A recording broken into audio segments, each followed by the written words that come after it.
The summer of 1923 burned hotter than most in Copper Ridge, Montana. The kind of heat that made the air shimmer like water over the wheat fields and turned the dirt roads into ribbons of dust that clung to everything: boots, wagon wheels, hope itself. It was the kind of season that tested a person's mettle, separating the strong from the desperate, the righteous from the cruel. Before we jump back in, tell us where you're tuning in from, and if this story touches you, make sure you're subscribed, because tomorrow I've saved something extra special for you. In the heart of this unforgiving landscape, where the mountains rose like ancient guardians against the endless sky, a young woman named Isabella Rodriguez found herself cast out from the only world she had ever known. At 19, with dark hair that caught the sunlight like spun bronze and eyes that held the weight of unspoken sorrows, she carried more than just the burden of her swollen belly. She carried the shame of a family's honor, the sting of rejection, and the terrible knowledge that in a world ruled by men's judgments, a woman's worth could be measured in whispers and sideways glances. The Rodriguez family had once been respected. In Copper Ridge, Isabella's father, Miguel, had worked the copper mines for 15 years, his hands scarred by honest labor, his back bent by the weight of providing for his wife and 3 daughters. Her mother, Carmen, had been known throughout the town for her intricate embroidery and the way she could stretch a dollar until it screamed. They had been a family of modest means but considerable pride, the kind of pride that built churches and raised children who said, "Yes, sir," and "No, mum," without being reminded. But pride, Isabella had learned, was a double-edged sword. It could lift a family up or cut them down, depending on which way the wind was blowing. And when the wind carried news of her condition unmarried, unashamed, and unwilling to name the father, that same pride had turned sharp as a blade. The confrontation had come on a Tuesday morning, when the heat was already pressing down like a wool blanket and the flies buzzed lazy circles around the kitchen table. Isabella had been kneading dough for the day's bread, her movements careful and deliberate, despite the growing awkwardness of her changing body. The morning sickness had finally passed, leaving her with an appetite that seemed to surprise everyone, including herself. Her father had entered the kitchen with the heavy steps of a man carrying bad news. Behind him came Father Martinez from the parish church, his black robe somehow making the small room feel even smaller. The priest's face was set in the kind of expression that had been perfected over decades of delivering uncomfortable truths to uncomfortable families. "Mia," her father had said, his voice rough as sandpaper, "we need to talk." Isabella had continued kneading, her hands working the dough with increasing force. She had known this moment would come, had been preparing for it since the first morning she had retched into the basin behind the house. But knowing and being ready were 2 different things entirely. "The whole town knows," Father Martinez had said, his voice carrying the weight of moral authority. "They're talking, Isabella. About you, about your family. About what kind of home allows such ... behavior." Her mother had stood in the doorway, tears streaming down her weathered cheeks, her hands twisted in her apron. Carmen Rodriguez had aged 10 years in the past 3 months, the lines around her eyes deepening with each whispered conversation at the market, each pointed look from the other women at Mass. "You have to understand," her father had continued, his accent thickening with emotion, "I've worked my whole life to build something here, to give you girls a chance at decent lives, and now..." He had gestured helplessly at her belly, as if the sight of it explained everything that needed explaining. Isabella had finally looked up from her dough, her hands stilling. "And now what, Papa? Now you're ashamed of me? Now I'm not your daughter anymore?" The silence that followed had been deafening. It was the kind of silence that spoke louder than shouting, that confirmed fears and sealed fates. Father Martinez had cleared his throat, the sound cutting through the tension like a church bell tolling the hour. "There's a place," he had said carefully, "run by the sisters in Denver. They take in girls in your ... situation. You could have the baby there, quietly. Give it to a good family. Come back when it's over and start fresh. Isabella had laughed then, a sound bitter as burnt coffee. Start fresh? Like nothing happened? Like I can just pretend that I didn't carry this child for 9 months. Didn't feel it moving inside me, didn't. Enough, her father had said, his voice sharp as a whip crack. You made your choice when you did what you did. Now, you have to live with the consequences. The argument that followed had been years in the making. All the small rebellions, all the questions about why her brothers got to stay out late while she had to be home by dark. All the time she had bitten her tongue when told that a good girl didn't think such thoughts or dream such dreams. It had all come pouring out in that overheated kitchen, with the smell of yeast and disappointment hanging heavy in the air. Isabella had thrown the dough aside, flour coating her hands like dust from a grave. My choice? When did I get to choose? Anything? When did any of us get to choose? You chose my job, my friends, my future. The only thing I chose was to love someone who couldn't love me back the way I deserved. Her mother had sobbed then, great heaving sobs that seemed to come from somewhere deeper than grief. Isabella, please. Think about your sisters. Think about Maria and Sophia. If you stay, if people keep talking, what kind of chances will they have? That had been the blow that found its mark. Isabella had looked at her mother, really looked at her, and seen the desperation there. The fear that one daughter's mistake would damn them all. In a town like Copper Ridge, reputations were fragile things, easily shattered and nearly impossible to repair. She nodded slowly, her hands moving to rest on her belly. I see, so I'm the sacrifice. The one who has to disappear so the family can pretend they're still respectable. Father Martinez had stepped forward then, his voice gentle but firm. It's not about sacrifice, child. It's about redemption. About making things right. Isabella had looked at him with eyes that seemed suddenly older than her 19 years. Right for who, Father? For the father who won't even acknowledge what he did. For the town that would rather see me disappear than face the truth about what happens to girls who trust the wrong men. Or right for a family that would rather lose a daughter than lose face. The next few hours had passed in a blur of tearful arguments and whispered negotiations. Her father had offered to pay for her passage to Denver, to make arrangements with the sisters. Her mother had packed a small bag with her few belongings, her hands shaking as she folded Isabella's dresses and tried to imagine a world where her eldest daughter simply ... wasn't. But Isabella had other plans. She had been thinking about this moment for weeks, planning for the possibility that her family's love might prove conditional. She had saved every penny she could from her work at the general store, hiding the money in a tin box beneath her bed. She had studied the train schedules and the maps, looking for places where a girl could disappear without having to give up the child she already loved more than her own life. When the sun had begun to set, painting the sky in shades of orange and purple that seemed to mock the darkness of the day, Isabella had made her decision. She had kissed her mother goodbye, embraced her father with forgiveness she didn't quite feel, and walked out the front door of the only home she had ever known. But instead of heading toward the train station and the ticket to Denver that her father had pressed into her hand, she had turned toward the outskirts of town, toward the wild country where the rules were different and a person could remake themselves, if they had the courage to try. The first 3 days had been the hardest. She had walked along the dusty roads, her small suitcase growing heavier with each mile, her belly making every step a reminder of why she was out there alone.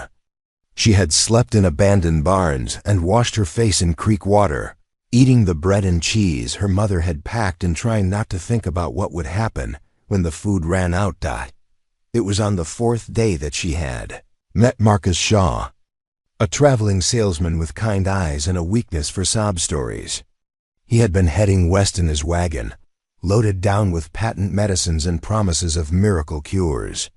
When he had seen her walking alone on the road, dust-covered and obviously with a child, he had stopped without hesitation. "Miss," he had called out, tipping his hat, "you look like you could use a ride." Isabella had been wary at first. She had learned the hard way that kindness from strangers often came with strings attached, but Marcus had been different. He had helped her into the wagon with gentle hands and asked no questions about her condition or her destination. He had shared his lunch and his water, and when she had finally told him she was looking for work, he had nodded as if that were the most natural thing in the world. "I know a place," he had said, his voice thoughtful. "About 2 days' ride from here. Fellow named Jeremiah Blackwood runs a pig farm. Big operation, always needing help. He's got a reputation for being fair with his workers, and he doesn't ask too many questions about a person's past." Isabella had felt something that might have been hope stirring in her chest. What kind of work? Cooking mostly, cleaning, taking care of the books. Jeremiah's getting on in years, and he's been looking for someone to help run the household side of things.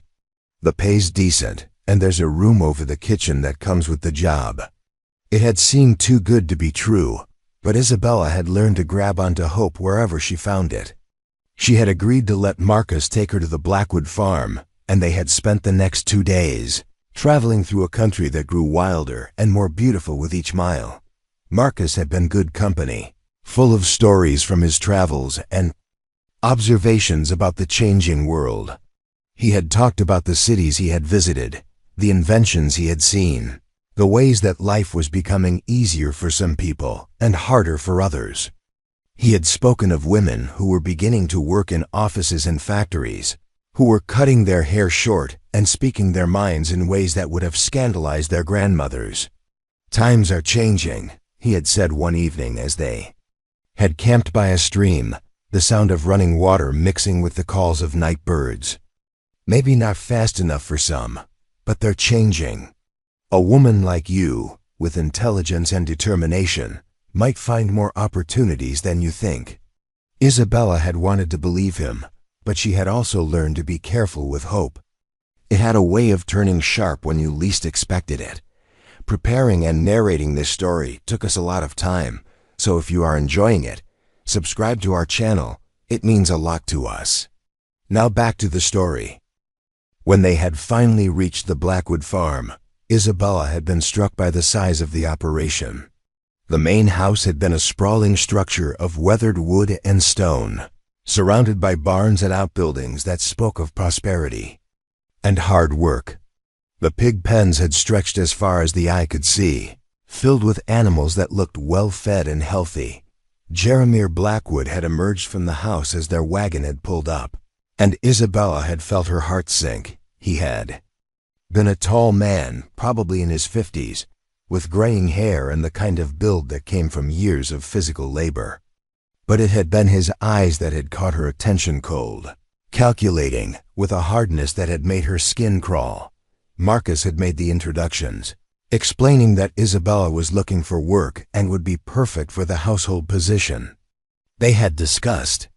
Jeremiah had looked her up and down, his gaze lingering on her belly with an expression that had made her want to pull her shawl tighter around her shoulders. "Well, well," he had said, his voice carrying an undertone that had made Isabella's stomach clench. "A girl in your condition, looking for work. How convenient." Marcus had seemed to sense the shift in atmosphere. "Now, Jeremiah, I told you she was a good worker. Honest, reliable." "Oh, I'm sure she is," Jeremiah had interrupted, his smile never reaching his eyes. "The question is what kind of work she's really looking for." Isabella had felt the heat rising in her cheeks. "I'm looking for honest work, Mr. Blackwood. Cooking, cleaning, whatever needs doing. I'm not afraid of hard work." Jeremiah had laughed, a sound that had made her think of rustling leaves and winter wind. "Of course you're not. Girls in your situation rarely are. Tell me, who's the father of that child you're carrying?"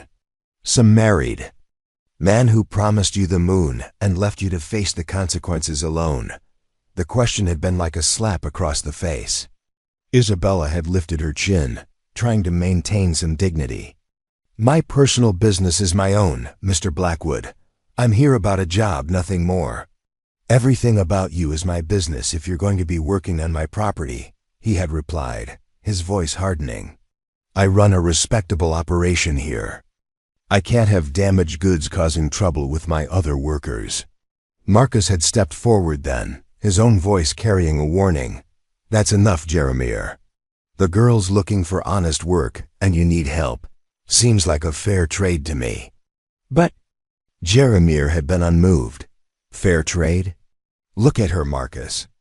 She's carrying a bastard child, probably hasn't got 2 pennies to rub together, and she's desperate enough to come out here to the middle of nowhere looking for work.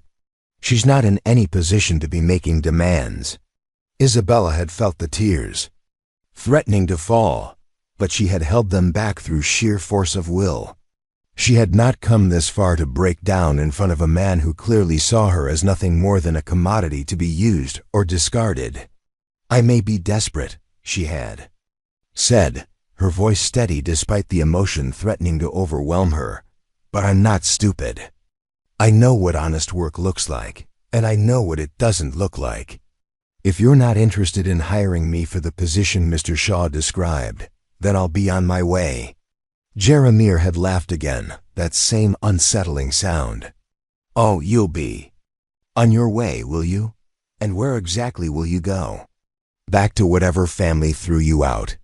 To some other farm where they'll take one look at you and reach the same conclusions I have?" The truth of his words had hit her like a physical blow. She had looked at Marcus, hoping for support, but had seen the discomfort in his eyes. He had meant well, but he was a businessman first, and he wasn't about to burn bridges with a customer over a girl he barely knew. "I'll give you a job," Jeremiah had said finally, his voice taking on a mock-generous tone. "But it won't be in the house. You'll work in the barns with the pigs. You'll muck out the pens, fill the feeding troughs, and do whatever else needs doing. The pay will be room and board, and you'll sleep in the barn with the animals where you belong." Isabella had felt the world tilting around her. This was not the opportunity Marcus had described. This was something else entirely, something that made her skin crawl and her instincts scream warnings. "And if I refuse?" she had asked, though she had already known the answer.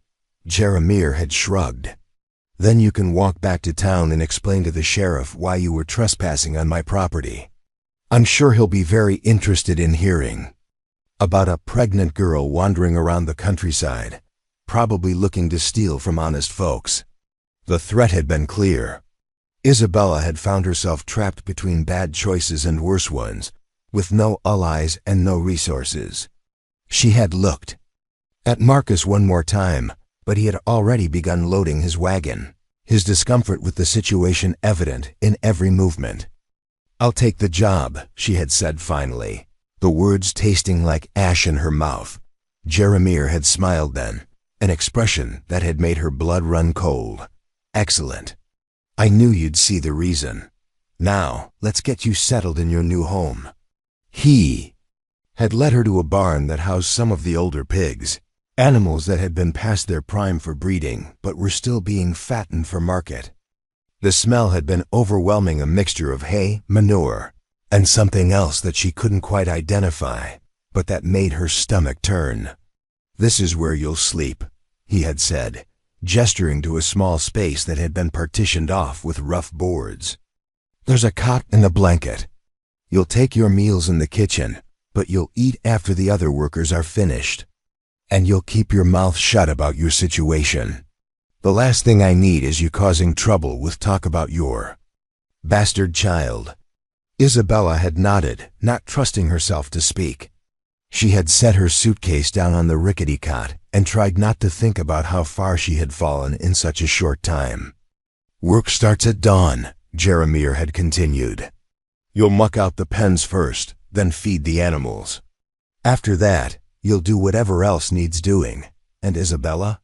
He had paused at the entrance to her makeshift room. "Remember that you're Here because I'm generous enough to give you a chance. Cross me, and you'll find yourself on the road again, with nothing but the clothes on your back." As his footsteps had faded away, Isabella had sunk onto the cot and finally allowed herself to cry.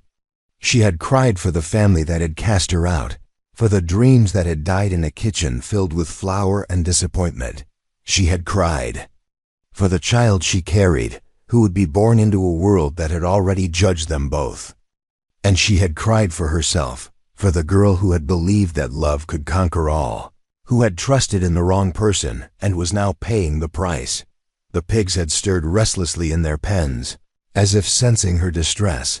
One of them, an old sow with intelligent eyes, had approached the partition and snuffled at the boards, making soft sounds that had almost seemed like comfort. "At least you don't judge," Isabella had whispered to the animal. "At least you don't care that I'm carrying a child whose father will never acknowledge him."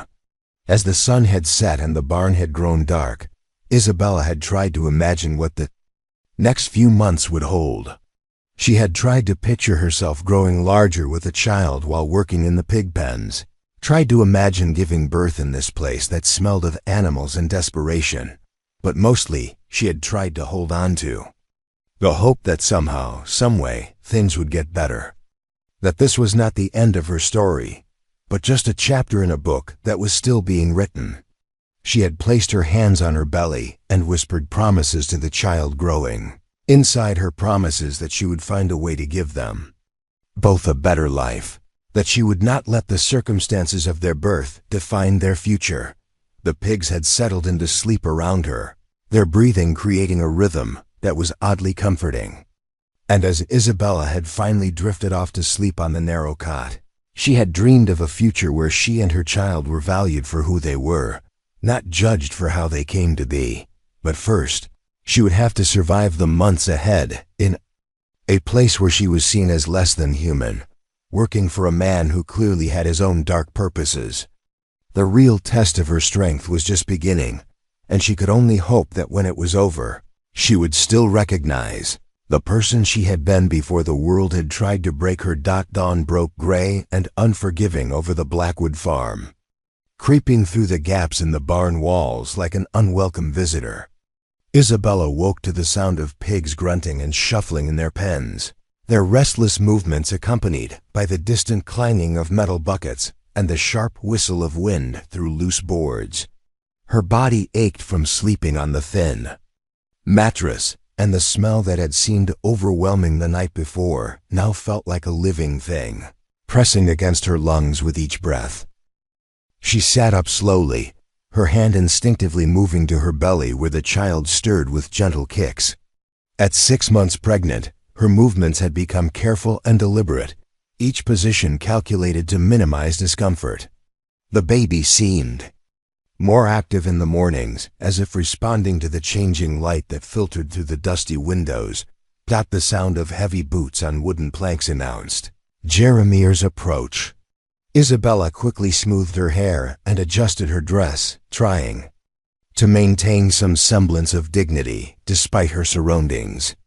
The partition door swung open without ceremony, and Jeremy stood there with a bucket in one hand and a pitchfork in the other. "Time to earn your keep," he said, his voice carrying the same cold authority from the day before. "The pigs don't feed themselves, and I don't tolerate laziness from anyone under my roof, even someone sleeping with the animals." Isabella rose carefully, using the wall for support. "What exactly do you want me to do?" Jeremy's laugh was harsh. "As gravel, what do I want you to do? I want you to remember your place. You're not a guest here, girl. You're barely a worker. You're something I'm tolerating because it amuses me to see how far someone can fall." He thrust the bucket toward her, the metal handle cold against her palm. "Start with the feeding. Each pen gets 2 scoops of slop from the trough outside. Don't overfeed them, waste costs money, and money comes out of your pay. Not that you'll be seeing much pay anyway, considering room and board." Isabella took the bucket, its weight surprising her. "How many pens are there?" 43 on this side of the barn, 37 on the other." You'll do them all before breakfast then. Come back and muck out the dirty ones. After that, we'll see what other work needs doing." He paused, studying her face with an expression that made her skin crawl. "And Isabella? That baby you're carrying doesn't excuse you from anything. Pregnant or not, you'll pull your weight. Or you'll find yourself on the road with nothing." The first hour was a baptism by fire. The slop bucket grew heavier with each pen, and the mixture of kitchen scraps, grain, and water sloshed against her dress as she moved from one enclosure to the next. The pigs rushed toward her each time she appeared, their massive bodies pressing against the fence rails with surprising force. Some of them were gentle, waiting patiently as she poured their food into the troughs. Others were aggressive, pushing and shoving each other in their eagerness to eat. Isabella learned quickly to stay alert. A sow named Bertha, according to the nameplate on her pen, had a tendency to charge the fence whenever someone approached. The first time it happened, Isabella stumbled backward, nearly dropping the bucket and sending slop splashing across her shoes. The second time, she was ready, speaking softly to the animal while keeping a safe distance. "Easy, girl," she murmured, surprised to find comfort in the sound of her own voice. "I know you're hungry. We're all hungry for something." By the time she finished the feeding, the sun had climbed higher, casting long shadows across the barnyard. Her back ached from the constant bending and lifting, and her feet throbbed in her worn boots, but there was no time to rest. Jeremiah appeared again, this time carrying a shovel and wearing an expression of barely contained irritation. "Took you long enough," he said, checking his pocket watch with theatrical disapproval. "The other workers finished their morning chores an hour ago. Maybe tomorrow you'll move a little faster."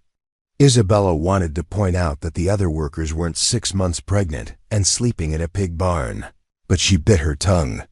She had learned long ago that defending herself often made situations worse, not better. Which pens need cleaning? She asked instead. Jeremiah pointed to a section of the barn where the smell was particularly intense. "Start there and work your way down. The wheelbarrow's by the door. You'll need it to haul the muck to the compost pile behind the barn, and make sure you spread fresh straw when you're done. These animals are worth more than you are, so treat them accordingly." The work was backbreaking. Each pen required her to navigate around animals that weighed several times what she did, shoveling out soiled straw and manure while trying to avoid being knocked over. The pigs seemed curious about her presence, some of them following her movements. With intelligent eyes that reminded her uncomfortably of human expressions. One pig in particular caught her attention, a young boar with distinctive black spots across his pink skin. Unlike the others, he didn't rush to the food trough or try to knock her down for attention. Instead, he watched her work with what seemed like genuine interest, occasionally making soft sounds that were almost conversational. "You're a strange one, aren't you?" Isabella said to him during a brief rest, leaning against the shovel handle. "Not like the others." The pig tilted his head as if considering her words, then approached the fence with cautious steps. When he reached the rails, he stood quietly, allowing Isabella to see the intelligence in his dark eyes. "I'll call you Winston," she decided impulsively. "You look like Winston to me." It was a small thing, naming the pig, but it gave her a sense of control in a situation where she had precious little. If she was going to be living here, working among these animals, she might as well try to find some connection to them. Morning stretched into the afternoon with relentless monotony. After the pens were cleaned, Jeremiah found other tasks: repairing fence posts, hauling water to distant troughs, cleaning equipment that looked like it hadn't been properly maintained in months. Each job seemed designed to test her limits, to see how much she could endure before breaking. It was during the water hauling that she met the other workers for the first time. 3 men emerged from the far barn as she struggled with a heavy bucket, their conversation stopping abruptly when they noticed her. The oldest of the 3, A weather-beaten man with gray stubble and calloused hands approached first. "You must be the new girl Jeremiah mentioned," he said, his voice neutral but not unkind. "Name's Frank Morrison. Been working here for about 5 years. Isabella set down the bucket gratefully, wiping sweat from her forehead. "Isabella Rodriguez. I just started yesterday." Frank's eyes moved to her belly, then back to her face without judgment. "Pregnant women don't usually end up doing barn work. You must have some story." Before Isabella could respond, one of the younger men spoke up. "Maybe she's one of those girls who got herself in trouble and came looking for easy work." His voice carried a sneer that made Isabella's cheeks burn. "That's enough, Pete," Frank said sharply. "Whatever brought her here is her business, not ours." The third man, somewhere between Frank's age and Pete's, nodded in agreement. "Frank's right. We all got our reasons for being here. Best to leave each other's stories alone." He extended a work-roughened hand. "I'm David Chun. Welcome to the farm, I suppose." Isabella shook his hand, grateful for the show of basic human decency. It was more than she had received from Jeremiah, and it reminded her that not everyone in this place saw her as something less than human. "How long have you been working for Mr. Blackwood?" she asked. David and Frank exchanged a look that Isabella couldn't quite interpret. "Long enough to know the rules," David said carefully. "Work hard, keep your head down, and don't ask too many questions. That's how you survive here," Pete snorted. "Survive? Is that what we're calling it?" "I call it earning an honest living, unlike some people who show up looking for handouts." Frank turned on the younger man with surprising speed. "I said that's enough. You got something to say about how Jeremiah runs his business, you take it. Up with him. Otherwise, keep your opinions to yourself." Pete held up his hands in mock surrender. "Fine, fine. Just saying what everyone's thinking." As the men walked away, Isabella heard Pete mutter something about fallen women and knowing their place. The words stung, but she was beginning to develop a thick skin when it came to such comments. She had heard worse from her own family. After all, the rest of the afternoon passed without incident, though Isabella could feel eyes on her as she worked. Some of the farm hands seemed curious about her presence, while others appeared openly hostile. She began to understand that her situation was unusual even for a place like this, where people with limited options often ended up. It was near evening when the real trouble began. Isabella had just finished spreading fresh straw in the last pen when she heard voices approaching the barn. Jeremiah's voice was among them, along with 2 others she didn't recognize. "Double quotes ... told you I had something special," Jeremiah was saying. "A girl in her condition, willing to work for practically nothing. Might be useful for more than just farm work, if you catch my meaning." Isabella's blood turned to ice. She pressed herself against the wall of the pen, hoping to remain unseen. But knowing that discovery was inevitable. The voices grew closer, and she could hear the scrape of boots on the wooden floor. "She clean?" asked one of the unfamiliar voices, rough and gravelly. "Clean enough," Jeremiah replied. "And desperate. That's the important thing. Desperate people don't ask questions, don't make demands. They take what they're given and thank you for it." Isabella's mind raced. She thought about running, but where could she go? The barn had only 2 exits, and both led to the yard where other workers might see her. She thought about confronting them, but what would be the point? She had no allies. Here, no one who would stand up for her against whatever Jeremiah had planned. The voices stopped just outside the pen where she was working. Isabella forced herself to continue spreading straw, trying to look busy and hoping they would pass by without noticing her. "There she is," Jeremiah said, and Isabella knew her hope was in vain. "Isabella, come over here. I want you to meet some friends of mine." Isabella straightened slowly, the pitchfork still in her hands. The 2 men with Jeremiah looked exactly like what she had expected, rough, unshaven, with the kind of eyes that undressed a woman from across a room. One was tall and thin, with greasy black hair, the other shorter and stockier, with arms that looked like tree trunks. "Gentlemen," Jeremiah said with mock formality, "allow me to introduce Isabella. Isabella, these are business associates of mine, Mr. Crawford and Mr. Hayes. They're always looking for additional services." Crawford, the tall one, smiled in a way that made Isabella's skin crawl. "Well, well," Jeremiah wasn't exaggerating. "You're a pretty little thing, aren't you? Even in your current condition." Hayes laughed, a sound like grinding metal. "I don't mind a woman with some extra curves. Shows she knows how to enjoy herself." Isabella gripped the pitchfork tighter, her knuckles white with tension. "I don't know what you gentlemen think you're here for, but I'm just a farm worker, nothing more." Jeremiah's expression hardened. "You're whatever I say you are, girl. And right. Now I'm saying you might want to be a little more accommodating to my friends here. They're considering making a significant investment in the farm, and I like to make sure my investors are satisfied." The implication hung in the air like smoke from a fire. Isabella looked from one man to the other, seeing the hunger in their eyes, the assumption that she was nothing more than property to be used as Jeremiah saw fit. "No," she said quietly, but with steel in her voice. "I won't do it. You can fire me, you can throw me out, but I won't be what you're asking me to be." The silence that followed was deafening. Crawford's smile faded, replaced by something uglier. Hayes cracked his knuckles in a way that suggested he was used to getting his way through violence.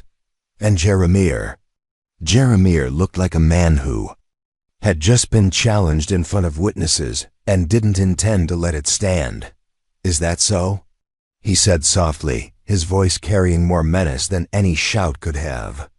"You think you're in a position to say no to me? You think you have choices here?" Isabella's heart hammered against her ribs, but she stood her ground. "Everyone has choices. Even me." What happened next would haunt her for weeks afterward. Jeremiah nodded to Crawford and Hayes, some unspoken communication passing between them. The two men moved toward her with practiced coordination, clearly used to working together to intimidate or worse. Isabella raised the pitchfork, her pregnant belly making her movements awkward, but her determination absolute. "Stay back. I mean it." Crawford laughed. "Look at that, Hayes. The little farm girl thinks she's going to fight us off with a pitchfork. How adorable." They rushed her simultaneously, one from each side. Isabella swung the pitchfork wildly, managing to catch Crawford in the shoulder with the tines.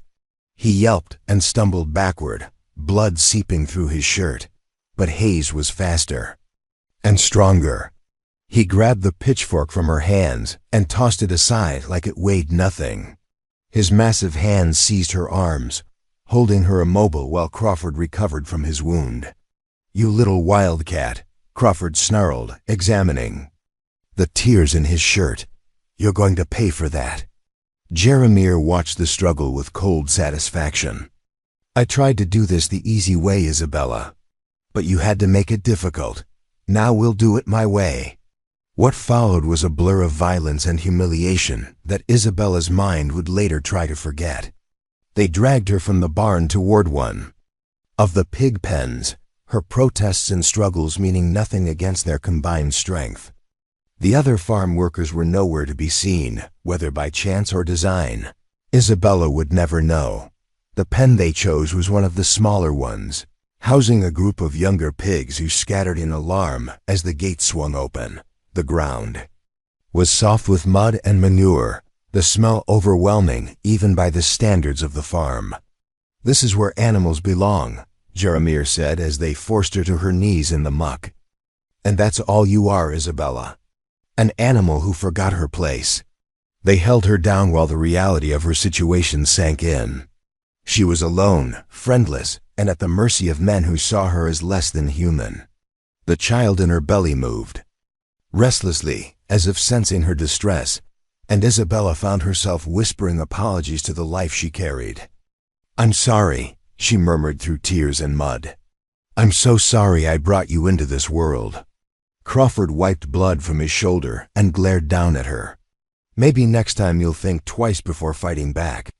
Jaramir's giving you a place to stay and work to do. The least you can do is show some gratitude." They left her there as the sun began to set, kneeling in the pig pen with her dress torn and mud caked in her hair. The young pigs had grown accustomed to her presence and had begun to approach cautiously, their snouts investigating this new addition to their domain. Isabella closed her eyes and tried to find some reserve of strength, some well of dignity that hadn't been contaminated by what had just happened. She thought about her child, about the promise she had made to give them both a better life. That promise felt hollow now, crushed under the weight of cruel reality. But as she knelt therein, the gathering darkness, feeling more alone than she had ever felt in her life, something unexpected happened. One of the pigs, a small female with intelligent eyes, approached her and settled down nearby, as if offering companionship. Others followed, creating a circle of warm bodies around her that provided some comfort against the evening chill. And in that moment, surrounded by animals who showed her more kindness than the humans in her life, Isabella made a new promise. She would survive this. She would endure whatever cruelty Jaramir and his associates could devise. And somehow, some way, she would find a path to something better. The stars emerged one by one in the darkening sky, indifferent witnesses to human suffering and resilience alike. Isabella Rodriguez, broken but not defeated, closed her eyes and began planning her survival in a world that seemed determined to destroy her. 3 weeks had passed since Isabella's humiliation in the pig pen. 3 weeks that felt like 3 years. The bruises on her arms had faded from purple to yellow-green, but the deeper wounds to her spirit remained raw and tender. She had learned to navigate Jaramir's moods, to anticipate his cruelties, and to find small pockets of safety in a world that seemed designed to crush her. The work had grown harder as her pregnancy progressed. At 7 months, her belly had become unwieldy, throwing off her balance and making simple tasks feel monumental. Yet Jaramir showed no mercy, piling on additional duties whenever he thought she was getting comfortable. She cleaned stables, hauled feed, and endured the sneers of Crawford and Hayes whenever they visited the farm for their business meetings. But Isabella had discovered something unexpected among the pigs, a kind of peace she had never known among humans. The animals didn't judge her condition or whisper about her past. They simply accepted her presence, some even seeming to offer comfort when her spirits were lowest. Winston, the spotted boar she had named, had become particularly attached to her, often approaching the fence when she worked nearby and making soft sounds that seemed almost like conversation. The other farm workers had settled into an uneasy routine around her. Frank Morrison remained quietly sympathetic, occasionally leaving extra food near her sleeping area or finding small ways to make her work easier. David Chun had proven similarly kind, though more cautious about showing it openly. Pete, on the other hand, had grown increasingly hostile, emboldened by Jaramir's treatment of her, and apparently viewing her presence as some kind of personal affront. It was Pete who brought news of the stranger on that fog-wrapped morning in late October. Isabella had been mucking out the farrowing pens when she heard his excited voice carrying across the barnyard. "Jaramir, you better come see this. There's a man at the gate, says he's looking for work. But he ain't like the usual drifters we get." Isabella paused in her work, drawn by something in Pete's tone. It wasn't often that anything disrupted the monotonous rhythm of farm life, and the prospect of any change, felt like a lifeline thrown to a drowning woman. Through the gaps in the barn walls, she could see a figure standing at the main gate. Even at a distance, he cut an impressive figure, tall and broad-shouldered, with an easy confidence that seemed out of place among the desperate men who usually sought work at the Blackwood farm. His clothes were travel-worn but well-made, and he carried himself like a man accustomed to respect, Jeremiah emerged from the house, his expression immediately suspicious. The stranger had removed his hat and stood waiting with patient politeness. But there was something in his posture that suggested he wouldn't be easily intimidated. Isabella found herself moving closer to the fence, drawn by curiosity despite her better judgment. Something about the man seemed different from the others who had passed through the farm, different in a way that made her heart beat faster without quite understanding why. "Help you with something?" Jeremiah called out, not bothering to approach the gate. The stranger's voice carried clearly in the still air, deep and measured. "Name's Samuel Harrison. I'm looking for farm work, specifically. I've got experience with livestock, crops, whatever needs doing." "Got plenty of workers already," Jeremiah replied curtly. "Don't need any more." Samuel nodded as if he had expected this response. "I understand, but I'm not asking for charity. I'm willing to work for room and board until I prove my worth. After that, we can discuss proper wages." There was something in his tone that suggested he was used to negotiating from a position of strength, even when circumstances put him at a disadvantage. Isabella found herself studying his face, noting the strong jaw and steady eyes that never wavered under Jeremiah's hostile stare. "Where are you from?" Jeremiah demanded. "And why aren't you working somewhere better than a pig farm in the middle of nowhere?" Samuel's expression didn't change, but Isabella caught a flicker of something pain, perhaps, or regret that crossed his features so quickly she might have imagined it. "I've been traveling for a while," he said simply. "Sometimes a man needs to find a place where he can start fresh, away from complications." The word hung in the air like a challenge. Isabella recognized the tone because she had used it herself, the careful evasion of someone with secrets they couldn't afford to share. Jeremiah studied the stranger for a long moment, clearly calculating whether this man could be useful to him.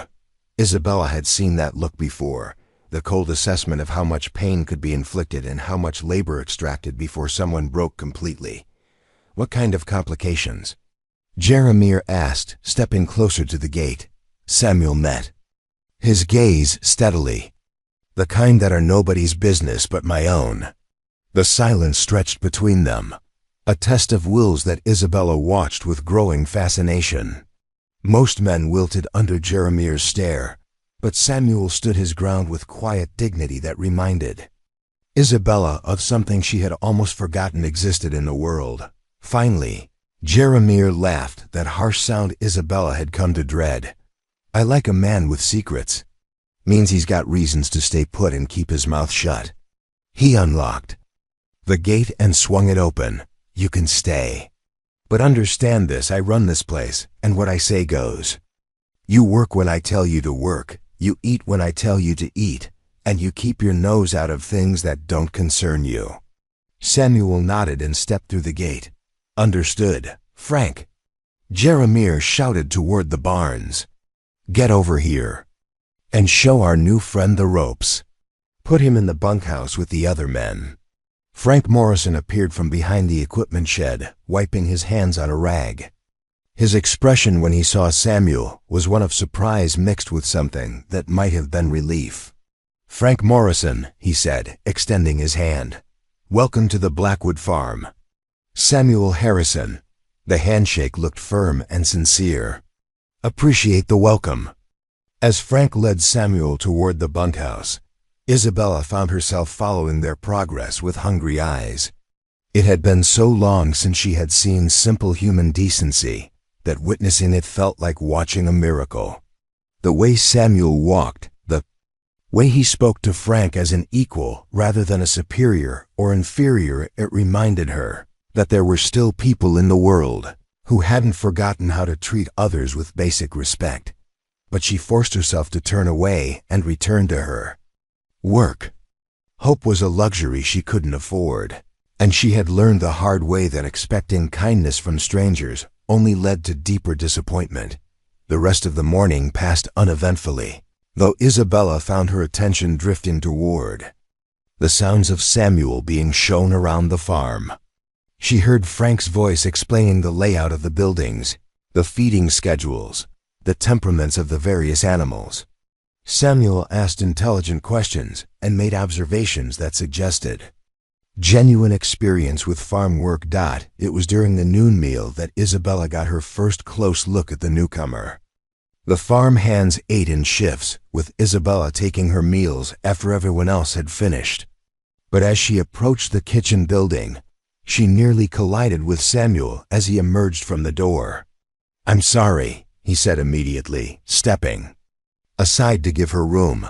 "I wasn't watching where I was going." Isabella looked up at him, momentarily speechless.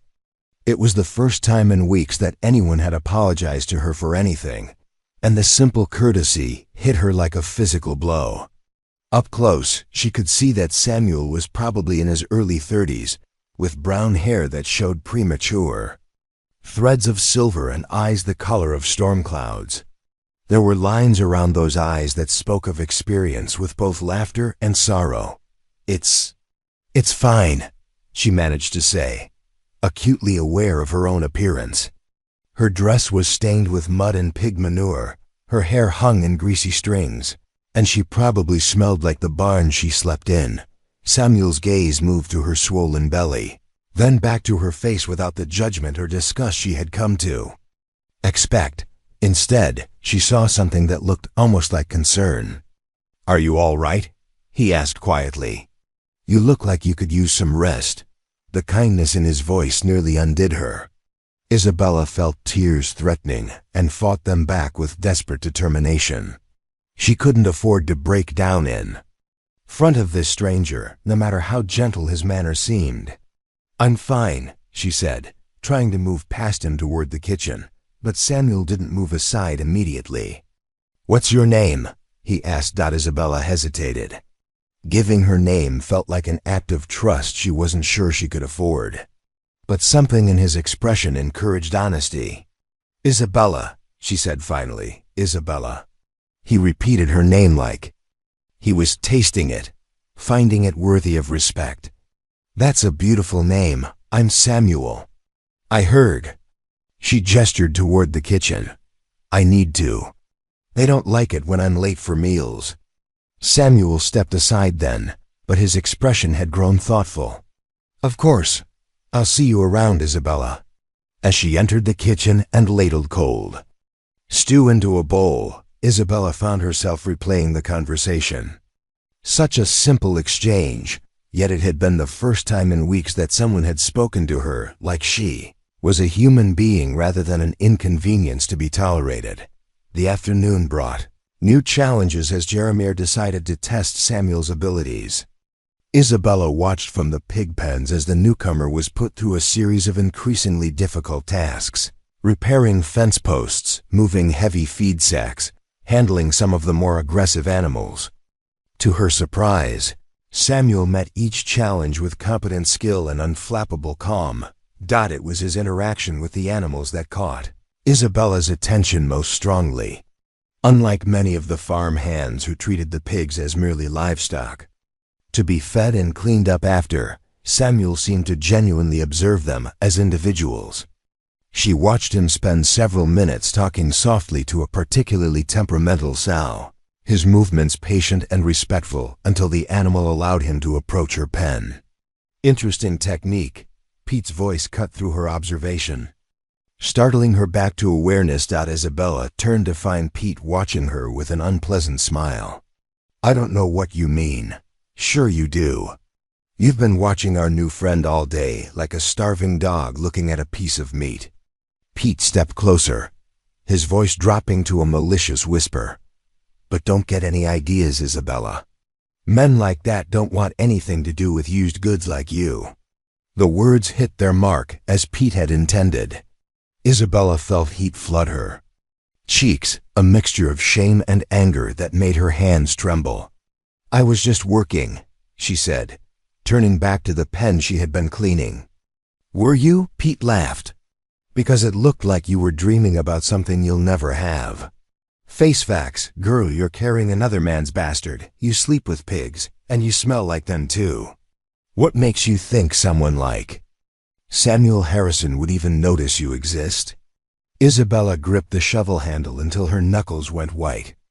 Every word Pete spoke was true, but hearing it laid out so starkly felt like having salt rubbed into an open wound. Leave her alone, Pete. The voice that cut through Pete's taunting was Samuel's, quiet but carrying unmistakable authority. Isabella looked up to see him approaching from the direction of the equipment shed. His expression calm, but his eyes hard as flint. Pete straightened up, clearly not having expected an audience. Just having a friendly conversation with our resident ... He seemed to search for a word that would be cruel enough. With Isabella, Samuel finished firmly. And from where I stood, it didn't look very friendly. Pete's face reddened. This ain't your business, Harrison. You just got here. You don't know how things work around here. Samuel moved closer, and Isabella noticed that he was several inches taller than Pete and considerably broader through the shoulders. I know how decent people behave, he said quietly, and I know bullying when I see it. For a moment, Isabella thought Pete might actually challenge Samuel physically. The younger man's hands clenched into fists, and his breathing grew rapid and shallow. But whatever he saw in Samuel's expression apparently convinced him that discretion was the better part of valor. Fine, Pete muttered. But don't say I didn't warn you about what she is. He stalked away, leaving Isabella alone with Samuel in the suddenly quiet barnyard. She found herself unable to meet his eyes, humiliated by what he had witnessed and by Pete's crude assessment of her situation. Don't listen to him, Samuel said gently. Men like that say cruel things because it makes them feel bigger than they are. Isabella finally looked up at him, surprised by the compassion she saw in his face. But he's not wrong, is he? About what I am. Samuel was quiet for a long moment, studying her with those storm-gray eyes. What you are, he said finally, is a young woman in a difficult situation who deserves to be treated with basic human decency. Everything else is just noise. The words were so unexpected, so different from anything she had heard in months, that Isabella felt tears threatening again. She turned away quickly, not wanting him to see her weakness. Thank you, she whispered. For standing up to him. No thanks necessary. Samuel's voice was warm with something that might have been genuine affection. And Isabella? If Pete or anyone else bothers you again, I want you to tell me, understood? Isabella nodded, not trusting her voice to remain steady. As Samuel walked away to continue his work, she found herself staring after him with a mixture of hope and terror. Hope because for the first time in months, someone had shown her kindness without expecting anything in return. Terror because she was beginning to care what this stranger thought of her. And caring about someone was a luxury she couldn't afford in a place like this. That evening, as she settled into her makeshift bed in the barn, Isabella found herself thinking about Samuel's words. The idea that she deserved basic human decency felt foreign after weeks of being treated like an animal. But maybe, just maybe, he was right. Maybe there was still some part of her worth saving. Some core of dignity that Jeremiah and his cronies hadn't managed to destroy. As she drifted off to sleep, surrounded by the gentle sounds of the pigs settling. And for the night, Isabella allowed herself to imagine what it might be like to be treated as a human being again. It was a dangerous thought, she knew, but for the first time in weeks, she fell asleep with something that felt almost like hope warming her heart. Outside, the stars wheeled overhead in their ancient patterns, indifferent to human suffering, but perhaps, occasionally, witness to small acts of kindness that had the power to change everything. October melted into November, with the kind of cold that crept into bones and stayed there. The mornings brought frost that turned the pig pens into treacherous patches of slick mud, and Isabella's condition made navigating the icy terrain increasingly dangerous. At 8 months pregnant, every movement required careful calculation. Every step a potential hazard that could send her tumbling into the frozen muck. Samuel had been at the farm for 3 weeks, and his presence had begun to shift the delicate balance of power in ways both subtle and profound. Unlike the other workers who either ignored Isabella entirely or treated her with open contempt, Samuel made a point of acknowledging her existence with small gestures of courtesy that felt revolutionary in their simple humanity. He had taken to leaving warm coffee outside her sleeping area on particularly cold mornings, never saying anything about it, but always ensuring the cup was there when she emerged to begin her daily tasks. When she struggled with heavy feed buckets, he would quietly appear to take the burden from her hands, offering only a brief nod before continuing about his own work. These acts of kindness were performed without fanfare or expectation of gratitude, which somehow made them more precious than any grand gesture could have been. The other farmhands had begun to notice Samuel's protective attitude toward Isabella, and their reactions varied dramatically. Frank Morrison seemed quietly approving, occasionally sharing meaningful glances with Samuel when Jeremiah wasn't looking.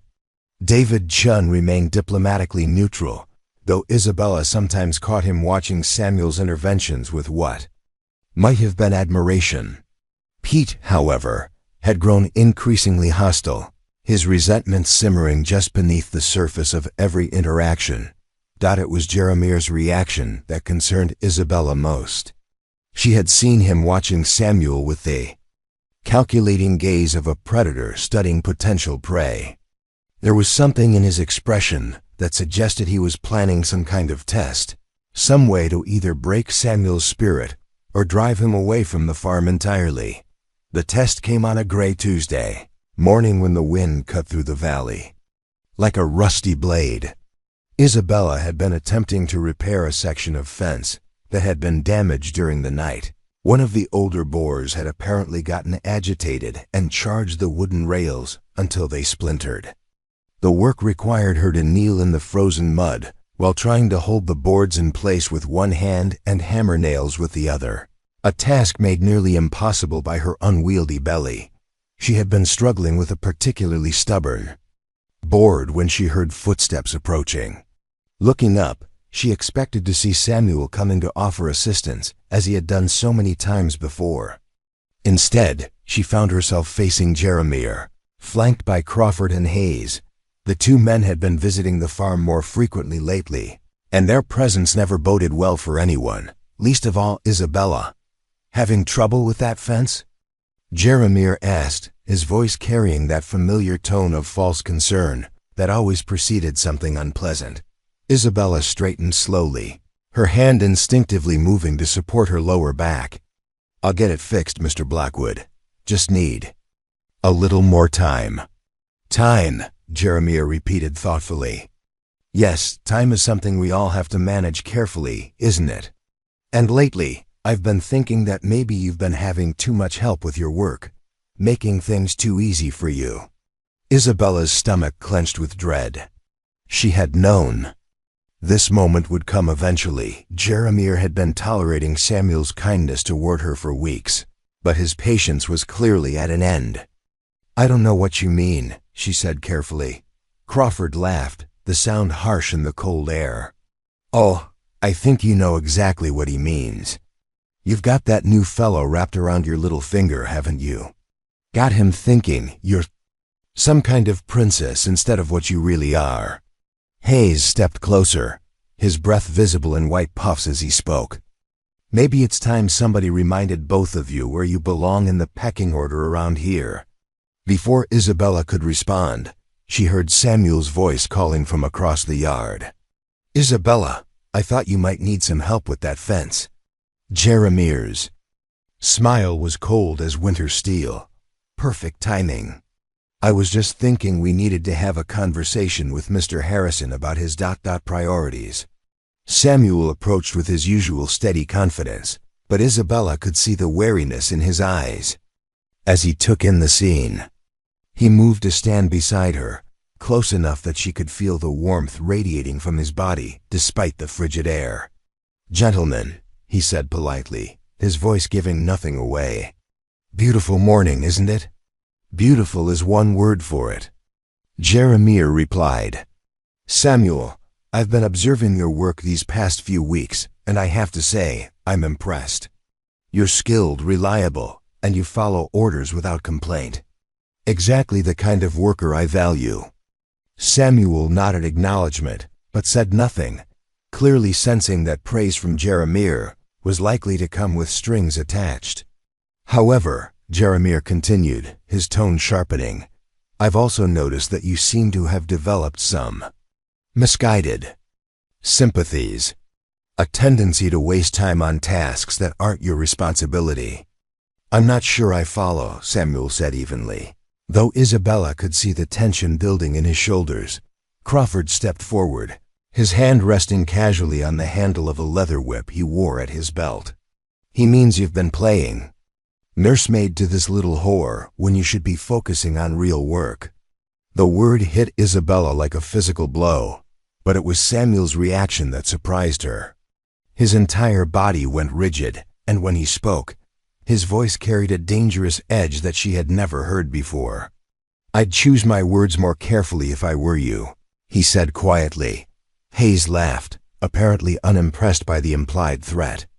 "Or what? You'll defend her honor?" "She's got no honor to defend, boy. Look at her carrying some man's bastard, sleeping with pigs, too worthless even for decent charity." Samuel took a step forward, and Isabella saw something flash in his storm-gray eyes that made her breath catch. For a moment, she thought he might actually strike Hayes. Consequences be damned. But Jeremiah raised a hand, his voice cutting through the tension like a blade. Now, let's not get excited. I have a much better idea for settling this disagreement." He gestured toward one of the larger pig pens, where a massive boar named Brutus was housed. Brutus was known for his aggressive temperament and had injured 2 workers in the past year with his charges and bites. "Samuel," Jeremiah said conversationally, "I want you to go into Brutus's pen and clean it thoroughly while he's still in there." The request was clearly intended to be impossible. Brutus weighed over 400 pounds and had a well-documented hatred of humans. Entering his pen while he was present would be tantamount to suicide. Samuel looked at the pen, then back at Jeremiah. "And if I refuse?" "If you refuse," Jeremiah said with mock sadness, "then I'll have to assume you're not the kind of worker I need here. You'll be off my property within the hour. Of course, that would leave poor Isabella here without her ... protector." The threat was clear. Samuel's refusal wouldn't just cost him his job, it would leave Isabella completely vulnerable to whatever Jeremiah had planned for her. Isabella wanted to tell Samuel to refuse, to save himself and not worry about what happened to her. But the words stuck in her throat, trapped by the terrible knowledge that his protection had become the only thing standing between her and complete degradation. Samuel was quiet for a long moment, studying Brutus through the fence rails. The massive boar was snorting and pawing at the ground, already agitated by the presence of so many humans near his territory. "All right," Samuel said finally. "I'll do it." Isabella felt her heart stop. "Samuel, no. You don't understand. That animal is dangerous. He's hurt people before." Samuel turned to look at her, and the gentle smile he gave her was heartbreaking in its tenderness. "It'll be fine, Isabella. Trust me." But as he moved toward the pen gate, Isabella saw Crawford and Hayes exchanging satisfied glances. They expected Samuel to be mauled, possibly killed, and they were looking forward to the spectacle. Samuel paused at the gate, his hand on the latch.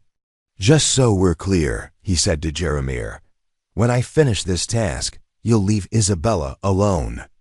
No more games, no more tests. She does her work, and you treat her with basic human decency." Jeremiah's laugh was cold as the November wind. "We'll see. First, let's see if you survive the next few minutes." Samuel opened the gate and stepped into the pen. Brutus immediately charged, his massive bulk moving with surprising speed across the muddy ground. Isabella screamed, certain she was about to witness Samuel's death. But something extraordinary happened. Just as Brutus reached him, Samuel did something that stopped the boar in his tracks. He didn't run or raise his hands defensively. Instead, he dropped to one knee and began speaking in a low, steady voice that Isabella couldn't quite make out. Brutus skidded to a halt, just inches from Samuel, snorting and tossing his head in confusion. The boar seemed genuinely puzzled by this human who wasn't showing fear or aggression. Samuel continued talking, his voice a soothing murmur that seemed to flow through the air like music. Slowly, incredibly, Brutus began to calm down. His ears, which had been pinned back in aggression, gradually relaxed. His breathing slowed from angry snorts to something approaching normal. Isabella watched in amazement as Samuel slowly extended his hand toward the massive animal. Brutus sniffed cautiously, then allowed Samuel to touch his snout with gentle fingers. "I'll be damned," Frank Morrison whispered from somewhere behind them. "I've never seen anything like that." Samuel began to move around the pen, cleaning and spreading fresh straw while Brutus watched with what could only be described as curiosity. The boar followed him at a safe distance, occasionally sniffing at Samuel's work, but making no aggressive moves.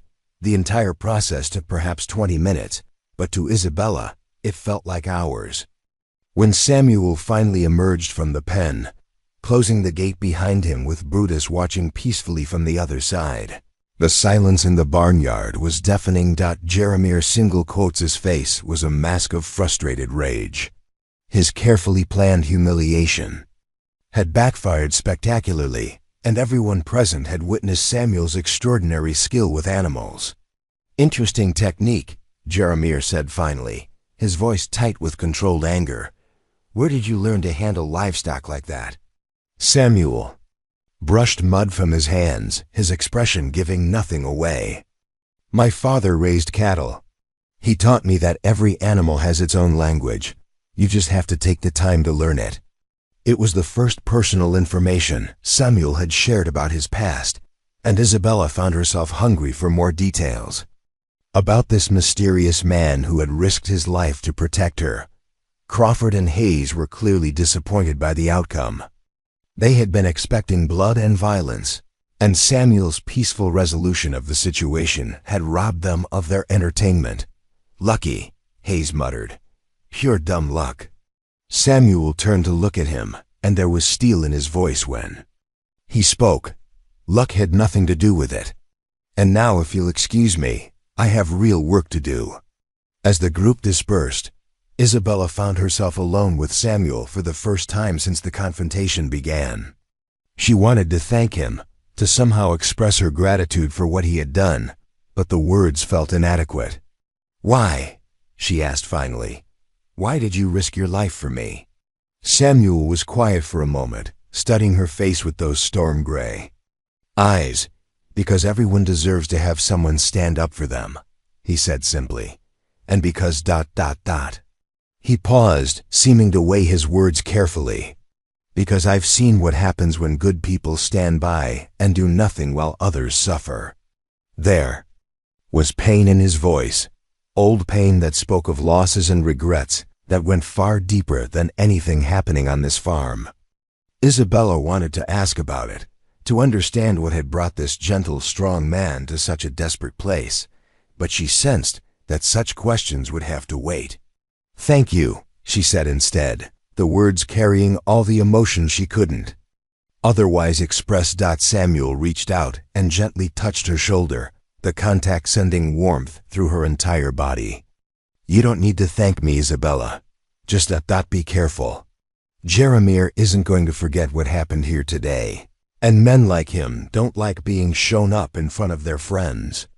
Isabella nodded, understanding the warning implicit in his words, but for the first time in months, she felt something other than despair. She felt hope, dangerous, fragile hope that maybe, just maybe, she wasn't completely alone in the world after all. As Samuel walked away to continue his work, Isabella placed her hand on her belly and whispered to the child growing inside her, "Did you see that, little one? There are still good people in the world. People who fight for what's right, even when it's dangerous." The baby responded with a gentle kick, as if acknowledging her words. And for the first time since arriving at the Blackwood farm, Isabella allowed herself to believe that her child might have a chance at growing up in a world where kindness still existed. But even as hope bloomed in her heart, she couldn't shake the feeling that Jeremiah's humiliation would come with a price. Men like him didn't forgive easily, and they never forgot. The real test of Samuel's protection and her own survival was yet to come. The week following Samuel's confrontation with Brutus brought an uneasy calm to the Blackwood farm, the kind of stillness that preceded violent storms. Jeremiah had retreated into a cold fury that manifested in increasingly petty cruelties, extra work assignments for Samuel, deliberate scheduling conflicts that kept him away from the areas where Isabella worked, and a series of inspections that always found fault with her efforts no matter how thorough they were. But beneath the surface tension, something else was growing. Isabella had begun to notice the way Samuel's eyes sought her out across the barnyard, the way his entire posture changed when he caught sight of her struggling with a task beyond her physical capabilities. There was a protective intensity in his attention that went beyond simple kindness, something deeper and more personal that both thrilled and terrified her. For his part, Samuel had started taking unprecedented risks to spend time with Isabella. He would find excuses to work near the pig pens where she was assigned, arriving early to help with the heavier tasks before the other workers could notice. During the brief lunch periods when she ate her solitary meal, he would appear with additional food wrapped in clean cloth bread, still warm from the kitchen, pieces of fruit that somehow found their way from Jeremiah's private stores once, even a small jar of honey that must have cost him a day's wages. "You need to eat more," he had said one afternoon, setting down a wrapped bundle beside her makeshift table in the barn. "The baby needs nutrition, and you're getting thinner despite ...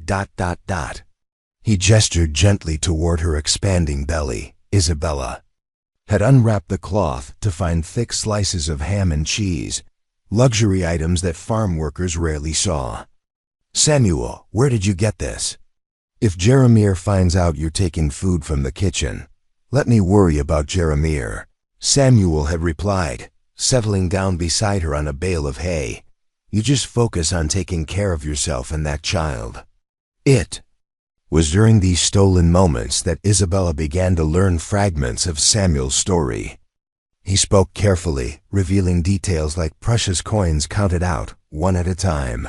But gradually she pieced together a picture of a man haunted by loss and driven by the need to protect those who couldn't protect themselves. He had been married once, she learned, to a woman named Catherine who had died in childbirth along with their son. The tragedy had occurred 3 years earlier in a town called Millbrook, where Samuel had worked as a veterinarian, treating both farm animals and the occasional family pet. The loss had shattered something fundamental in him, driving him to abandon his practice and take to the roads as a wandering laborer. "I couldn't save them," he had said one evening as they sat together watching the sunset paint the sky in shades of orange and gold. "I had all the medical knowledge, all the training, and when it mattered most, I was helpless. Catherine was in labor for 18 hours, and there was nothing I could do but watch her suffer." Isabella had reached out instinctively, covering his hand with hers. "It wasn't your fault.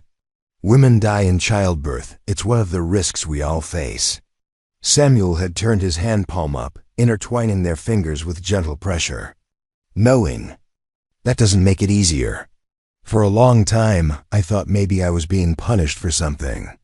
Maybe I hadn't been grateful enough for what I had, or maybe I'd made some mistake that cost them their lives.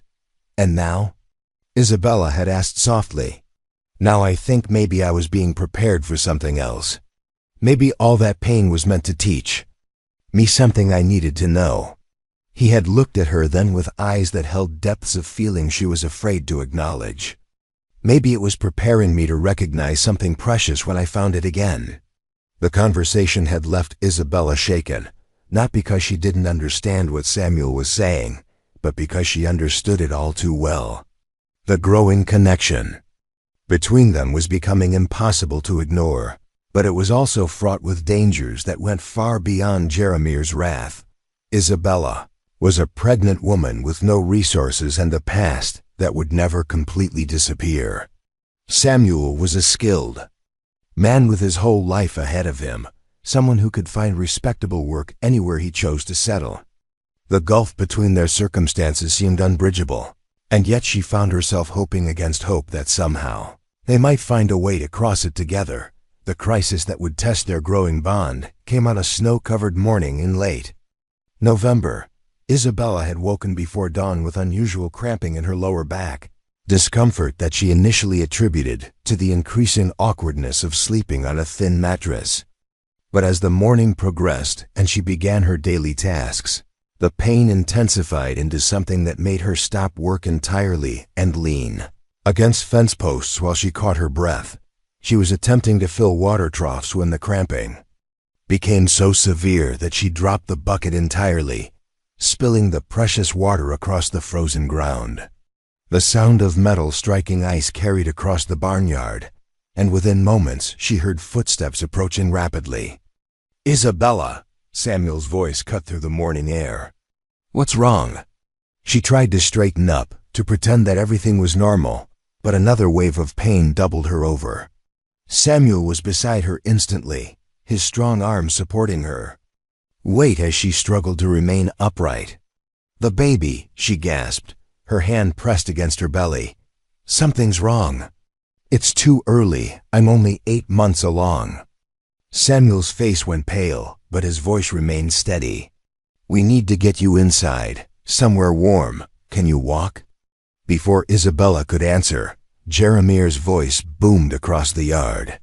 "What's going on here? Why isn't that water trough filled?" Samuel helped Isabella straighten up, his arm remaining around her waist for support. "She's having complications with the pregnancy. She needs medical attention." Jaramir approached with his characteristic swagger, but Isabella could see calculation in his eyes as he took in the scene. "Complications? What kind of complications?" "The kind that require a doctor," Samuel said firmly. "The nearest town is 15 miles away. If we take the wagon and leave now—" "We're not taking anything anywhere," Jaramir interrupted. "That girl knew the risks when she got herself into this situation. If she can't handle the work, maybe she doesn't deserve the job."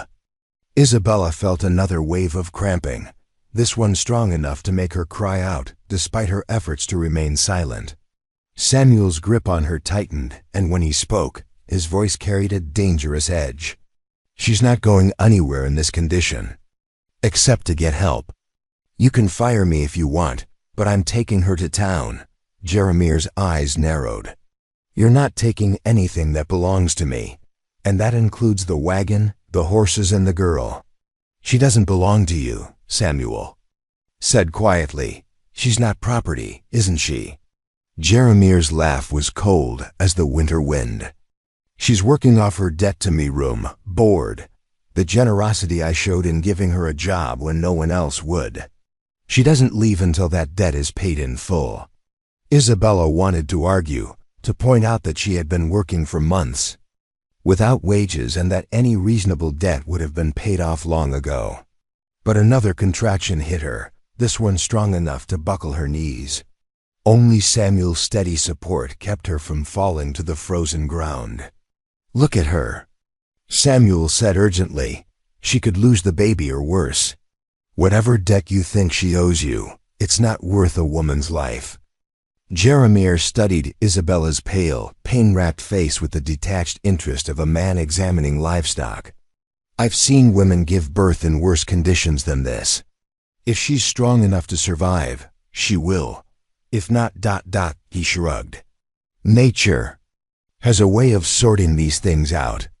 The callousness of his response ignited something fierce in Samuel's expression. For a moment, Isabella thought he might actually strike Jaramir.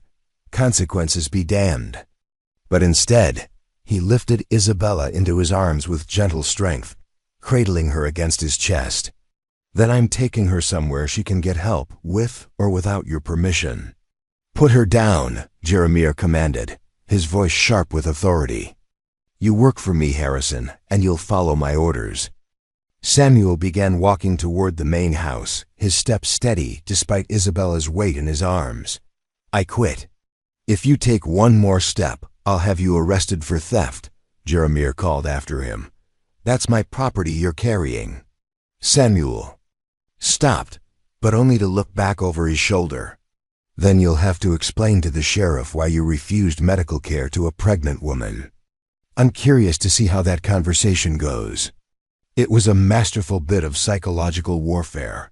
Jeremiah might be able to justify many cruelties to himself and others, but denying emergency medical care to a woman in labor would be difficult to explain away, even in a place where Isabella's social status offered her little protection. Jeremiah's face flushed with rage, but he stepped aside as Samuel continued toward the house. "This isn't over, Harrison. When this is all done, we're going to settle accounts." Samuel didn't respond to the threat. His entire focus was on Isabella, who had begun to shiver despite the warmth of his body against hers. He carried her into the main house the first time she had been inside since her arrival at the farm, and settled her carefully onto the sofa in Jeremiah's front parlor. "I need to get the wagon ready," he said, brushing a strand of hair away from her sweat-dampened forehead. "Can you hang on for a few more minutes?" Isabella nodded, though she wasn't sure she believed it herself. The contractions were coming more frequently now, and each one brought the terrifying possibility that her child might be born too early to survive. Samuel disappeared for what felt like hours, but was probably only minutes. When he returned, he was accompanied by Frank Morrison, who looked genuinely concerned about Isabella's condition. "Frank's going to help me get you to the wagon," Samuel explained. "It's going to be uncomfortable, but it's the fastest way to get you to a doctor." The journey to town was a nightmare of jolting wagon wheels and increasingly frequent contractions. Samuel had wrapped Isabella in every blanket he could find, but the November cold seemed to seep through everything, adding the misery of hypothermia to her other concerns. He drove the horses harder than was probably safe, the urgency of the situation overriding his usual careful treatment of animals. Frank Morrison had insisted on coming along, partly to help with Isabella, but mostly, she suspected, to provide moral support for Samuel. The older man seemed to understand that this journey represented more than just a medical emergency. It was Samuel's declaration that he would not stand by and watch injustice happen, regardless of the personal cost. "There's the town," Frank called out as they crested a hill overlooking a cluster of buildings nestled in the valley below. "Dr. Patterson's office is right on Main Street." Isabella had never been so grateful to see civilization.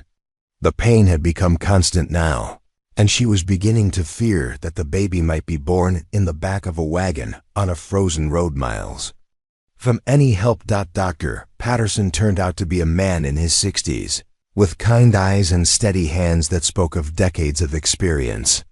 He took one look at Isabella's condition and immediately began issuing orders that sent his assistant scurrying for supplies. "How far along is she?" he asked Samuel while helping Isabella onto an examination table. 8 months, as near as we can figure," Samuel replied. "The contractions started this morning and have been getting stronger." Dr. Patterson nodded, his hands already beginning a gentle but thorough examination. "Sometimes babies decide they're ready before we think they should be. The question is whether we can slow things down enough to give this little one a better chance." What followed were several hours of medical intervention that Isabella would later remember only in fragments. Dr. Patterson administered medications that eased the contractions and provided pain relief that allowed her to rest between episodes. Samuel remained by her side throughout the entire ordeal, holding her hand and speaking in the same soothing voice he had used to calm Brutus. "Talk to me," she had whispered during one particularly difficult moment. "Tell me something beautiful." Samuel had been quiet for a moment, searching for words that could provide comfort in such circumstances. "When I was a boy," he had said. "Finally, my mother used to take me to a meadow behind our house in the spring. The whole field would be covered with wildflowers, blues and yellows and purples that seemed to go on forever. She told me that each flower was proof that beautiful things could grow even in the hardest ground if they had enough love and patience. Do you think that's true?" Isabella had asked. Samuel had squeezed her hand gently. "I'm beginning to." By evening, Dr. Patterson was cautiously optimistic that the crisis had passed. The contractions had slowed significantly, and Isabella's vital signs had stabilized. The baby was still active, responding well to the interventions. "She needs complete bed rest for the next month," the doctor told Samuel as they stood outside the examination room. "And she shouldn't be doing any physical labor. A pregnancy this far along requires careful monitoring, especially after an episode like this." Samuel nodded, but Isabella could see the worry in his expression. "What about after the baby comes? What kind of care will she need then?" "A new mother needs support, proper nutrition, and time to recover," Dr. Patterson said. "She'll be vulnerable for several weeks, and the baby will need constant attention. It's not the kind of situation where she can return to manual labor immediately." The implications were clear. Even if Isabella recovered from this crisis, her ability to work at the farm was essentially finished. She would need months of care and support, resources that neither she nor Samuel possessed. As if reading his thoughts, Dr. Patterson cleared his throat diplomatically. "There are options for women in her situation.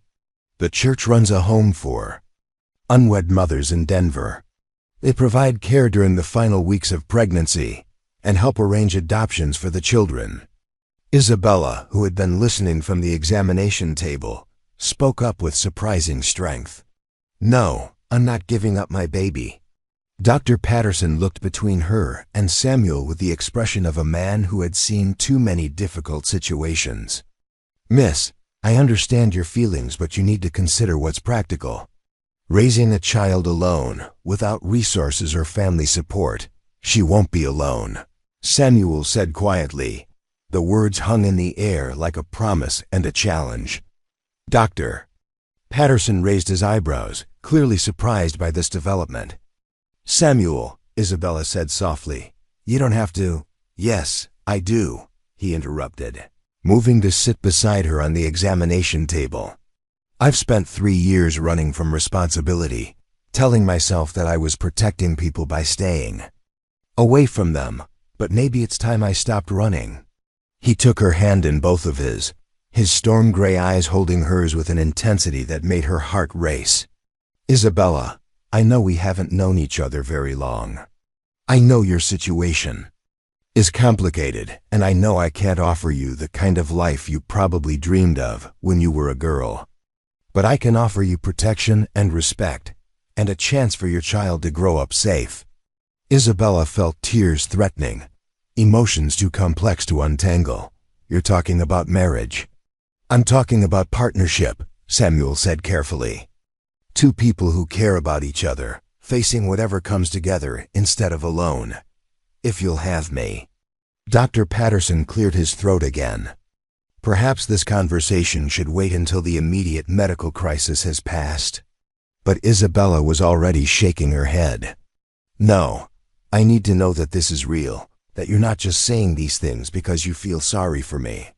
Samuel was quiet for a long moment, studying her face with those eyes that seemed to see straight through to her soul. "Isabella, I haven't felt sorry for you since the day I met you. What I've felt is admiration for your strength, anger at how you've been treated, and something else that I wasn't sure I'd ever feel again." "What?" she whispered. "Hope," he said simply. "Hope that maybe I could be part of something good again. Hope that maybe I could help create the kind of life that Catherine and I never got to have." Isabella closed her eyes, overwhelmed by the magnitude of what he was offering. Marriage to Samuel would solve her immediate problems. It would give her and her child protection, stability, and a chance at respectability. But it would also mean accepting a relationship based on practical necessity rather than the kind of deep love she had always dreamed of finding. And yet, as she looked at this man who had risked everything to bring her to safety, who had stood up to Jeremiah's cruelty and offered her tenderness when she had forgotten such things existed, she realized that maybe practical necessity could grow into something deeper. Maybe love didn't always arrive as a lightning bolt. Maybe sometimes it grew slowly, nurtured by kindness and respect and shared commitment to building something worthwhile together. "Yes," she said finally, the word barely audible. Samuel's face transformed with relief and something that looked very much like joy. "Yes? Yeah, I'll marry you. If you're sure this is what you want." "I've never been more sure of anything in my life," Samuel said, leaning forward to kiss her forehead with gentle reverence. Dr. Patterson, who had been witnessing this exchange with growing amazement, shook his head in wonder. "Well, that's settled. Then, but first, we need to make sure both mother and baby are healthy enough for any kind of ceremony. Miss Rodriguez, you're staying here tonight for observation. And Mr. Harrison, you'll need to find the justice of the peace if you're serious about this marriage business." As evening settled over the small town, Isabella found herself in a clean bed with warm blankets and the promise of a future she had never dared to imagine. Through the window, she could see Samuel talking earnestly with Frank Morrison, no doubt making plans for their return to the farm to collect their belongings and face whatever consequences awaited them there. The baby moved restlessly in her belly, as if sensing the dramatic changes taking place in their lives. Isabella placed her hand over the movement and whispered a promise to the child she carried. "Everything's going to be different now, little one. We're going to have a family and a real home and someone who will love us both. I know it's not the way I planned things, but maybe it's better than anything I could have planned." Outside, the first snow of winter began to fall, covering the town in a blanket of white that seemed to promise new beginnings and fresh starts. For the first time since leaving her family home months ago, Isabella allowed herself to believe that her story might have a happy ending after all. The morning after their impromptu engagement brought a crisp December air that seemed to crystallize the monumental changes in Isabella's life. She woke in the doctor's small guest room to find pale sunlight streaming through lace curtains, a luxury she had almost forgotten existed after months of waking to the dim interior of a pig barn. Her body felt remarkably better. The cramping had subsided to occasional twinges, and the baby's movements had returned to their normal, reassuring rhythm. Dr. Patterson's examination confirmed what she dared to hope. The crisis had passed completely. Both mother and child were stable, though he maintained his insistence on bed rest for the remainder of her pregnancy. "You've been fortunate," he said, helping her sit up for the examination. "Another few hours without intervention, and we might have been dealing with a very different outcome. The stress on your body has been considerable, more than any woman should have to endure, especially while carrying a child." Through the window, Isabella could see Samuel pacing in the small garden behind the doctor's house, his breath creating white puffs in the cold air. He had spent the night in the town's single boarding house but had arrived before dawn to check on her condition. The sight of him, solid and dependable despite the uncertainty of their situation, filled her with a warmth that had nothing to do with the quilts covering her. "Dr. Patterson," she said carefully, "what Samuel suggested yesterday about marriage do? You think we're being foolish? Moving too quickly because of the circumstances?" The elderly physician paused in his note-taking, considering her question with the thoughtfulness that had made him trusted by 3 generations of families in the surrounding area. "Miss Rodriguez, in my experience, crisis has a way of revealing people's true character. Some individuals crumble under pressure, while others rise to meet challenges with grace and courage. What I witnessed yesterday was a man willing to sacrifice his own security to ensure your safety, and a woman strong enough to fight for her child's life, even when everyone else had given up on her." He set down his pen and looked at her directly. The question isn't whether you're moving too quickly. The question is whether you trust each other enough to build something lasting from what admittedly began as a practical arrangement. Love has grown from stranger foundations than mutual respect and shared adversity. Isabella nodded, understanding the wisdom in his words, while still grappling with the magnitude of the decision she had made.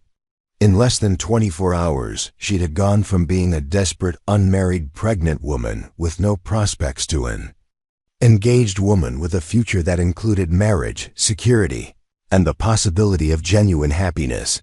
But first, they had to deal with the immediate practicalities. Samuel had spent much of the previous evening in deep conversation with Frank Morrison, planning their return to the Blackwood farm to collect their belongings and formally terminate their employment. It would not be a pleasant confrontation, Jeremiah's parting words had made it clear that he considered Samuel's departure a personal betrayal that would not go unpunished. The knock on the door interrupted her thoughts. Samuel entered quietly, carrying a small bundle wrapped in brown paper and wearing an expression that managed to combine determination with barely concealed anxiety. "How are you feeling this morning?" he asked, settling into the chair beside her bed. "Better, much better actually. Dr. Patterson says the baby and I are both doing well." She gestured toward the bundle in his hands. "What's that?" Samuel's cheeks reddened slightly as he unwrapped the package to reveal a simple blue dress, clearly new and carefully chosen. "I thought, that is, when we go to see the justice of the peace, you might want something clean to wear. Something that wasn't." He gestured helplessly, unable to find diplomatic words for her work-stained farm clothes. The thoughtfulness of the gesture nearly brought tears to Isabella's eyes. It had been months since anyone had considered her comfort or dignity, and this small act of consideration felt more precious than expensive jewelry. "It's beautiful," she said softly, running her fingers over the soft cotton fabric. "You didn't have to." "Yes, I did," Samuel interrupted gently. "Isabella, I want you to understand something. What we're doing, this marriage, it's not charity, and it's not just about protecting you and the baby. I meant what I said yesterday about hope. You've given me something I thought I'd lost forever, a reason to believe in the future again." He reached into his pocket and withdrew a small object wrapped in tissue paper. When he unfolded it, Isabella gasped. It was a ring, not an expensive one, but clearly chosen with care. The band was simple gold, set with a small pearl that caught the morning light like captured moonbeams. "It belonged to my grandmother," Samuel explained, his voice suddenly shy. "My mother gave it to me before I left home, said I should save it for someone special. I've been carrying it around for 3 years, never imagining I'd find anyone who ... He trailed off, then started again. "Isabella, would you do me the honor of accepting this ring, and with it, my promise to be the kind of husband you and your child deserve?" Isabella stared at the ring, overwhelmed by the magnitude of what it represented. This wasn't just a practical arrangement anymore. Samuel was offering her his family's history, his grandmother's blessing, and his own heart laid bare. "Are you proposing to me properly this time?" she asked, trying to lighten the emotional weight of the moment. Samuel's face broke into the first genuine smile she had seen from him since the crisis began. "I suppose I am. Isabella Rodriguez, will you marry me? Will you let me spend the rest of my life trying to make you happy?" "Yes," she whispered, extending her hand so he could slip the ring onto her finger. It fit perfectly, as if it had been waiting all these years for her specifically. "Yes, Samuel Harrison, I will marry you." The kiss that followed was gentle, tender, full of promise and the sweet hesitation of new love. When they broke apart, Isabella felt as if the world had shifted on its axis, realigning itself around this new reality they were creating together. Dr. Patterson appeared in the doorway, clearing his throat diplomatically. "I hate to interrupt, but Justice Miller is here to see you both. Apparently, word has gotten around town about your situation. And he's offered to perform the ceremony this afternoon if you're still determined to proceed. Isabella looked at Samuel in surprise. This afternoon? Don't we need witnesses or documents? Or, I've taken care of the legal requirements, Samuel said. Frank agreed to stand as witness, and Dr. Patterson has provided medical documentation of your condition. Justice Miller says he's performed marriages under more unusual circumstances. The speed with which everything was moving felt surreal. But Isabella realized that delay would only create more opportunities for complications. Jeremiah wouldn't simply accept their departure without attempting some form of retaliation, and the sooner they were legally married, the better protected she would be. Then let's do it, she said, surprising herself with her decisiveness. Let's get married today. The ceremony that afternoon was unlike anything Isabella had ever imagined for her wedding day. Instead of a white dress and flowers, she wore Samuel's carefully chosen blue cotton dress and carried a small bouquet of evergreen sprigs that Frank had gathered from the woods behind town. Instead of a church filled with family and friends, they stood in Justice Miller's small parlor with only Dr. Patterson, Frank Morrison, and the justice's wife as witnesses. But as Samuel took her hands and spoke his vows in that steady, gentle voice that had become her anchor in the storm of recent events, Isabella felt that no cathedral ceremony could have been more sacred. He promised to love and protect her and her child, to build a home where they could all find peace, and to never let her face the world's cruelties alone again. When it came time for her vows, Isabella found herself speaking from the heart rather than reciting the traditional words Justice Miller had offered. Samuel, you came into my life when I had lost everything, my family, my hope, my belief that good people still existed. You've shown me that love doesn't always come the way we expect it, but that doesn't make it less real or less precious. I promise to be your partner in building the life we both deserve, to support your dreams as you've supported mine, and to love you with a heart that grows stronger every day. The ring ceremony was particularly moving. Samuel had found a simple gold band for himself, and as Isabella slipped it onto his finger, she realized she was not just gaining a husband, but becoming part of a family legacy that stretched back through generations of strong, loving people. By the power vested in me by the territory of Montana, Justice Miller intoned, I now pronounce you husband and wife. Samuel, you may kiss your bride. The kiss was deeper this time, more confident, sealing not just their legal union but their emotional commitment to the uncertain future they would face together.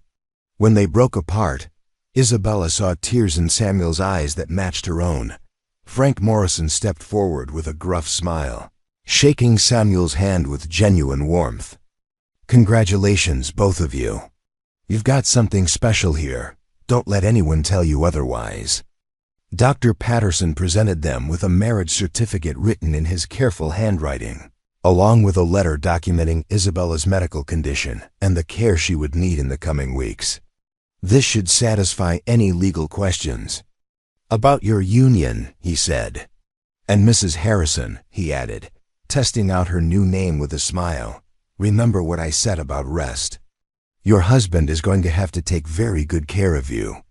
As the small group shared cake and coffee in Justice Miller's parlor, Isabella felt a profound sense of transformation. She was no longer Isabella Rodriguez, the disgraced daughter who had brought shame to her family. She was Isabella Harrison, a married woman with a husband who had chosen her despite knowing all her circumstances. The child she carried would be born legitimate, with a father who had claimed them both willingly and openly. But the celebration was necessarily brief. They still had to return to the Blackwood farm to collect their belongings and face whatever confrontation Jeremiah had prepared for them. Samuel had already purchased train tickets for the following morning. They would travel to Denver, where his veterinary skills could secure them a fresh start far from the shadows of their past. The ride back to the farm took place in gathering twilight, the wagon wheels crunching through snow that had fallen steadily throughout the day. Isabella sat close to Samuel on the driver's bench, drawing warmth from his body and strength from his presence. Frank Morrison rode in the back, having insisted on accompanying them despite Samuel's concerns about involving him in what might become an ugly confrontation. "Jeremir's not going to let this go easily," Frank warned as they approached the familiar outline of the farm buildings. "He sees everything that happens here as a reflection of his authority. Having workers simply walk away, especially after what happened yesterday, it challenges his whole sense of control." Samuel's jaw tightened, but his voice remained steady. "Then we'll deal with whatever he throws at us. But we're not staying, and we're not apologizing for doing what was right." The farmyard was unusually quiet when they arrived, with no sign of the other workers who should have been finishing the evening chores. The main house was lit up like a beacon, warm yellow lights spilling from every window in a display that seemed designed to demonstrate Jeremir's prosperity and power. As they climbed down from the wagon, the front door of the house opened and Jeremir emerged, flanked by Crawford and Hayes. All three men looked like they had been drinking, and their expressions promised trouble. "Well, well," Jeremir called out, his voice carrying clearly in the still air. "The happy couple returns. How was the wedding, Harrison? Did you enjoy playing hero for your little whore?" Samuel stepped protectively in front of Isabella, his hand moving instinctively to her elbow to steady her. "We've come to collect our belongings, Blackwood. Then we'll be on our way." Jeremir laughed, the sound harsh and brittle in the cold. On your way? Just like that? You think you can walk onto my property, seduce one of my workers, steal my wagon and horses, and then just leave without consequences?" "I didn't steal anything," Samuel replied evenly. "I borrowed your wagon to save a woman's life, and I brought it back. As for seducing anyone, Isabella and I are married now. Whatever relationship we have is none of your business." Crawford stepped forward, swaying slightly from whatever he had been drinking. "Married? To a pregnant whore? What kind of man are you, Harrison?" The insult hung in the air like a thrown gauntlet. Isabella felt Samuel's entire body tense beside her, and for a moment she thought he might actually strike Crawford, despite the odds against him. Instead, Samuel spoke with deadly quiet. The kind of man who recognizes something precious when he finds it. The kind who doesn't stand by while bullies torment people who can't defend themselves. Hayes joined the confrontation, his massive fists clenched at his sides. Big words from someone who's about to learn what happens to people who cross us. Frank Morrison moved to stand beside Samuel, his weathered face grim but determined. "That's enough. Let them get their things and go.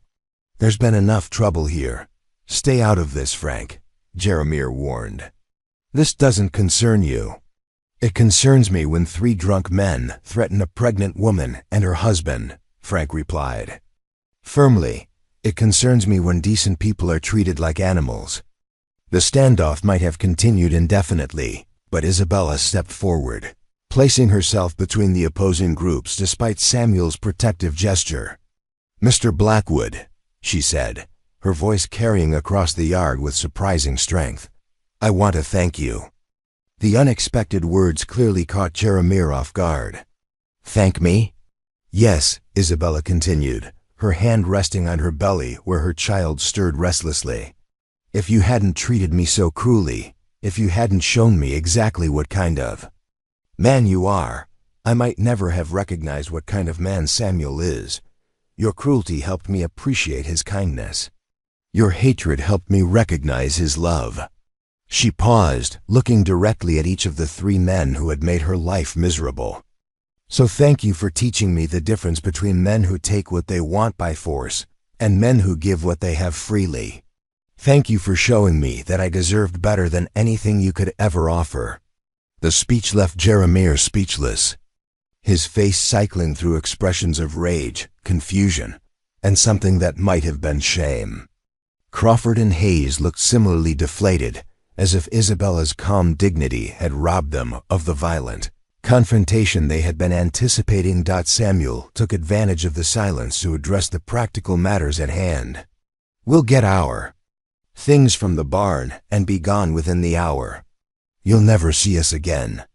"The hell you will," Jeremiah finally sputtered, his rage overcoming his momentary confusion. "You owe me for room and board, for the inconvenience of training you." "For what?" Samuel interrupted. "For the privilege of working 16-hour days? For sleeping in a barn? For watching you humiliate and abuse a pregnant woman?" He reached into his pocket and withdrew a small leather pouch. "Here's a week's wages. That should more than cover anything we owe you." He tossed the pouch at Jeremiah's feet, the coins making a small chinking sound as they hit the frozen ground. It was a gesture of contempt disguised as payment, and everyone present understood its meaning. Jeremiah's face turned purple with rage. "You arrogant bastard. You think you can come onto my property, steal my workers, and then lecture me about how to run my business?" "I think," Samuel said quietly, "that we're done talking." He took Isabella's arm and began walking toward the barn where their few possessions waited. Frank Morrison fell into step beside them, clearly prepared to provide whatever protection he could offer. But Jeremiah wasn't finished. "You'll regret this, Harrison," he called after them. "Both of you. The world doesn't have room for people like you dreamers who think they can change how things work." Samuel paused at the barn door, looking back over his shoulder. "Maybe not. But we're going to try anyway." The process of collecting their belongings took less than 20 minutes. Isabella had arrived at the farm with only a small suitcase, and the months of labor had added nothing to her possessions except the clothes Samuel had bought her for the wedding. Samuel's belongings were similarly modest: a change of clothes, some basic tools, and a worn leather journal that he handled with particular care.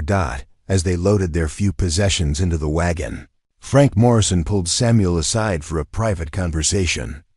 Isabella couldn't hear the words, but she saw Frank press something into Samuel's hand. Money, probably, or perhaps a letter of recommendation that might help them find work in Denver.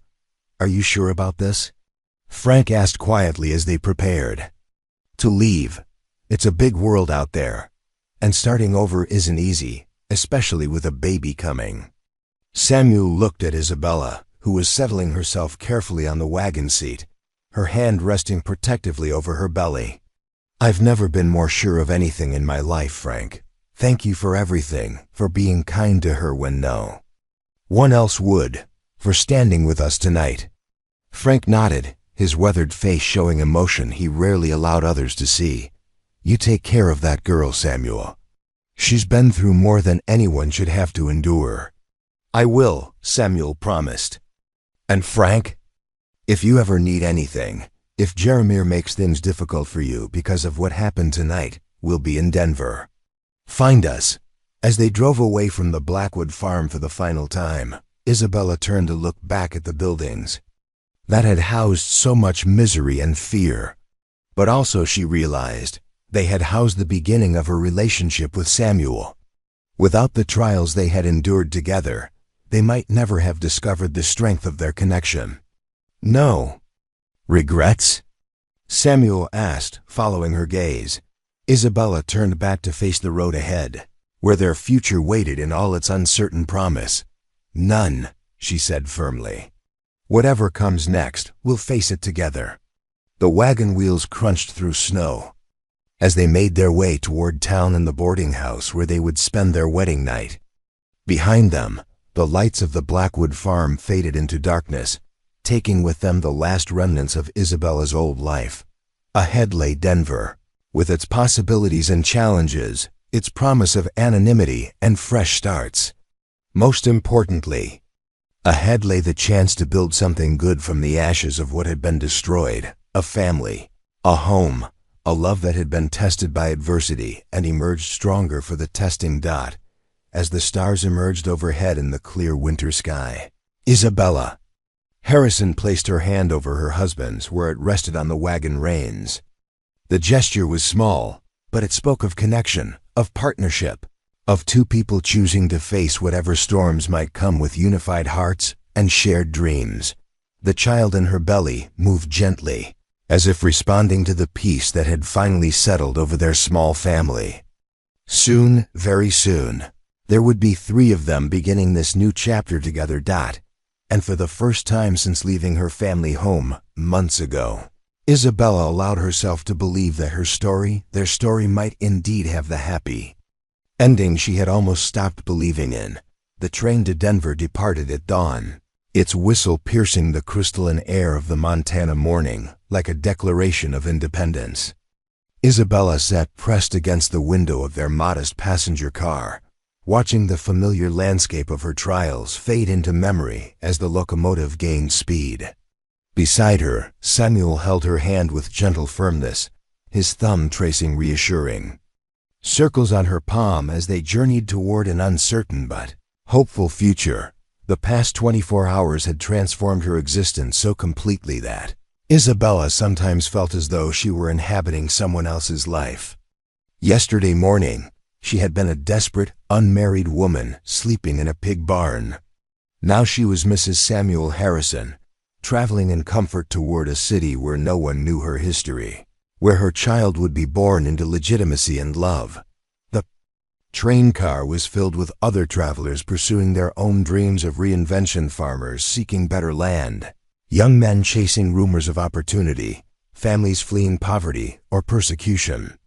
Isabella found herself studying their faces, wondering if any of them carried secrets as heavy as her own, if any had experienced transformations as dramatic as hers. Nervous? Samuel asked quietly, his voice barely audible above the rhythmic clacking of wheels on rails. Isabella considered the question carefully. Excited, she said finally. Scared, but in a good way. Like standing at the edge of a cliff, knowing you're about to jump, but trusting that you'll learn to fly. Samuel smiled, the expression transforming his entire face. I like that image. Catherine used to say something similar, that courage wasn't the absence of fear, but the decision to move forward despite it. It was the first time Samuel had mentioned his deceased wife without pain shadowing his features, and Isabella took it as a positive sign. Perhaps he was finally beginning to heal from that devastating loss, to believe that loving again didn't diminish what he had shared with Catherine. The journey to Denver took 8 hours, winding through mountain passes and valleys that showcased the raw beauty of the American West. Isabella had never traveled so far from home, had never seen landscape on such a grand scale. The mountains seemed to touch the sky itself, their snow-capped peaks glowing pink and gold in the changing light. During the long hours of travel, she and Samuel talked more openly than they ever had before. He shared stories of his childhood in Ohio, his veterinary training, his dreams of perhaps opening his own practice again someday. She told him about her sisters, about the embroidery her mother had taught her, about the book she had read secretly by candlelight when her family thought education was wasted on daughters. I want to learn to read better, she admitted as they shared lunch from a basket Dr. Patterson had provided. I can manage simple things, but I've always wanted to read real books. Stories, poetry, medical texts even. Samuel's eyes lit up with enthusiasm. I have dozens of veterinary books, and I've always loved literature. I'd be honored to help you study whatever interests you. It was a small thing, perhaps, but to Isabella it represented something profound. Samuel wasn't just offering her protection and respectability, he was offering her the chance to grow, to become more than circumstances had allowed her to be.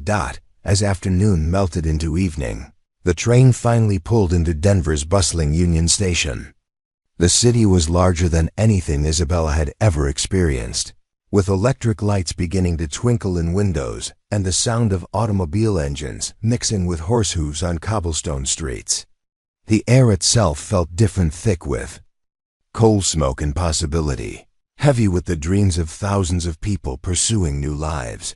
Samuel had telegraphed ahead to secure lodging at a respectable boarding house near the city center.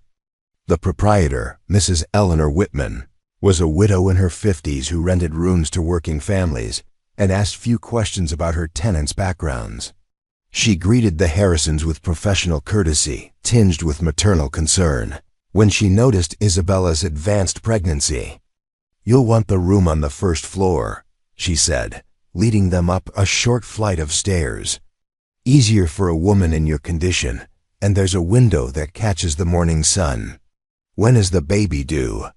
"Early February," Samuel replied, his arm supporting Isabella as they climbed. Mrs. Whitman nodded approvingly. "Dr. Jameson lives just 3 blocks away. Delivered half the babies in this neighborhood, including my own grandchildren. I'll give you his address tomorrow." The room she showed them was modest but clean, with a comfortable bed, a writing desk, and 2 windows that looked out onto a tree-lined street. After months of sleeping in a pig barn, it seemed luxurious beyond imagination. "It's perfect," Isabella said, settling carefully into the room's single armchair. "Thank you, Mrs. Whitman." The older woman studied Isabella with sharp but kind eyes. "You look tired, dear. When did you last have a proper meal?" Isabella realized she couldn't remember. The past few days had been a blur of medical emergencies, marriage ceremonies, and travel arrangements. Food had been an afterthought in the midst of such dramatic changes. "I'll have Molly bring up some soup and bread," Mrs. Whitman decided. "And some tea. You need proper nutrition, especially in your condition." When they were finally alone, Isabella sank onto the bed with exhaustion that went deeper than physical fatigue. The emotional toll of recent events was catching up with her, the weight of transition and uncertainty pressing down like a physical burden. Samuel knelt beside the bed, his expression tender with concern. "How are you feeling?" "Really feeling, not just what you think I want to hear." Isabella was quiet for a moment, searching for words to express the complex mixture of emotions swirling within her. "Grateful," she said finally. "Overwhelmed, hopeful. Terrified that this is all too good to be true, that I'll wake up tomorrow and find myself back in that barn." Samuel took her hands in his calloused fingers warm and reassuring. "You're not going back, Isabella. Whatever happens from here, whatever challenges we face, you're never going back to that life." "How can you be so certain?" she asked. "You barely know me. You don't know what kind of wife I'll be, what kind of mother. You don't know if I'll be strong enough to build the life you deserve." Samuel was quiet for a long moment, studying her, faced with those storm-gray eyes that seemed to see straight through to her soul. "Isabella, do you know what I saw when I first met you at that farm?" She shook her head, not trusting her voice. "I saw a woman who was carrying a child under impossible circumstances, working backbreaking labor while pregnant, sleeping with animals, and still fighting to maintain her dignity. I saw someone who could have given up 100 times but chose to keep going because she believed her child deserved better." He paused, his voice growing softer. "That's not weakness, Isabella. That's the strongest thing I've ever witnessed. If you can survive what you've already been through, you can handle whatever comes next." The soup and bread arrived shortly after, carried by a young woman named Molly who worked for Mrs. Whitman. As Isabella ate the first hot meal she had enjoyed in months, she began to feel human again. The simple pleasure of eating from real plates, of sitting in a clean room with her husband beside her, felt like a miracle she was still afraid to fully believe. That night, as they lay together in the comfortable bed, the first they had ever shared, Isabella listened to Samuel's steady breathing and marveled at the transformation of her circumstances. 3 days ago, she had been alone and desperate. Now she was married to a good man who had chosen her despite knowing all her secrets, who saw strength where others saw only shame. The baby stirred restlessly within her, perhaps responding to the stress of travel and change. Isabella placed her hand over the movement, whispering quiet reassurances to the child who would soon enter the world. "Not much longer now, little one," she murmured. "Just a few more weeks, and then you'll be here with us. You'll have a father." who chose you before he ever met you, and a mother who's going to make sure you never doubt that you're wanted and loved. Beside her, Samuel stirred in his sleep, his arm instinctively tightening around her in a gesture of protection that continued even in unconsciousness. For the first time in months, Isabella felt truly safe. The next morning brought the practical challenges of establishing their new life. Samuel set out early to explore employment opportunities, while Isabella rested and began the process of making their rented room feel like home. Mrs. Whitman had provided basic furnishings, but Isabella found herself imagining how they might arrange things when the baby arrived, where a cradle might fit, how they could create a nurturing environment for their growing family. Samuel returned that afternoon with news that exceeded their most optimistic expectations.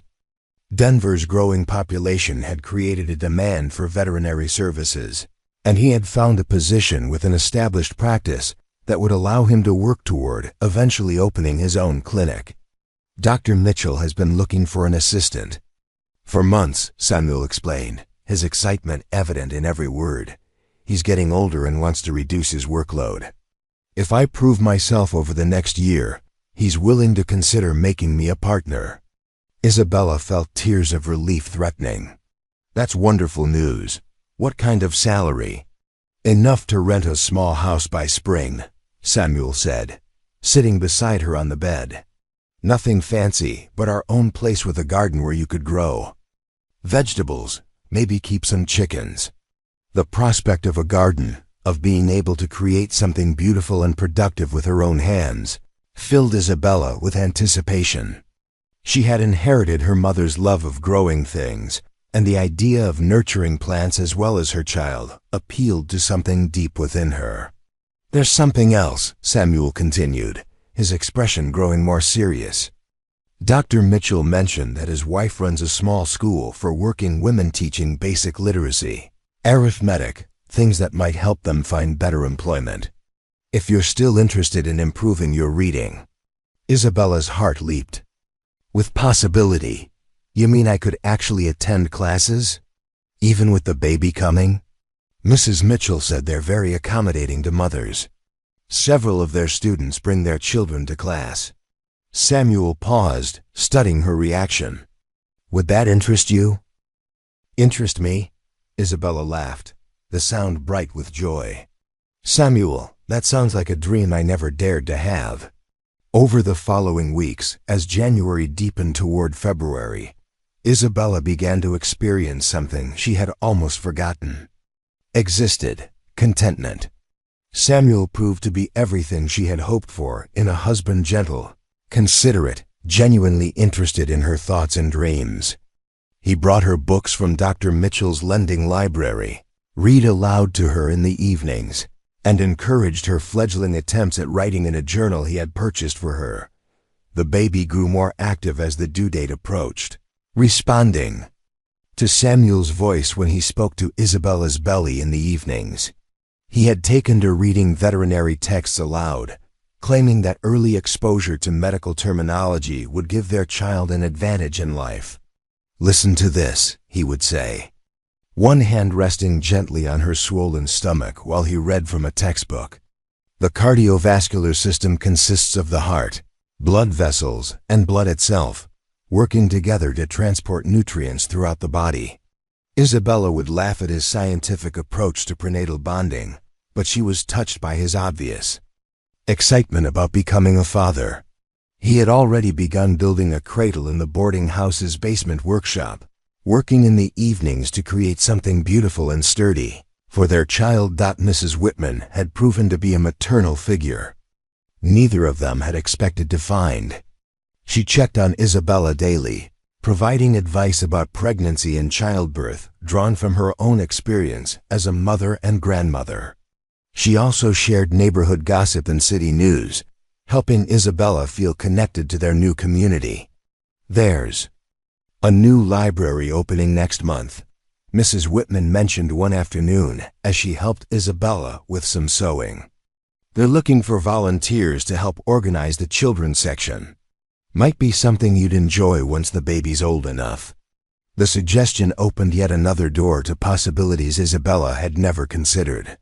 The idea of working with books and children, of contributing something meaningful to the community, appealed to her growing sense of purpose and belonging. It was on a snowy February morning that Isabella's labor finally began. The contractions started gently, so subtly that she initially dismissed them as the usual discomforts of late pregnancy. But as the morning progressed, the pain intensified into the unmistakable rhythm of childbirth. Samuel had left early for work, but Mrs. Whitman quickly took charge of the situation with the efficiency of someone who had witnessed dozens of births. She sent Molly to fetch Dr. Jameson while she helped Isabella into more comfortable clothing and prepared the room for delivery.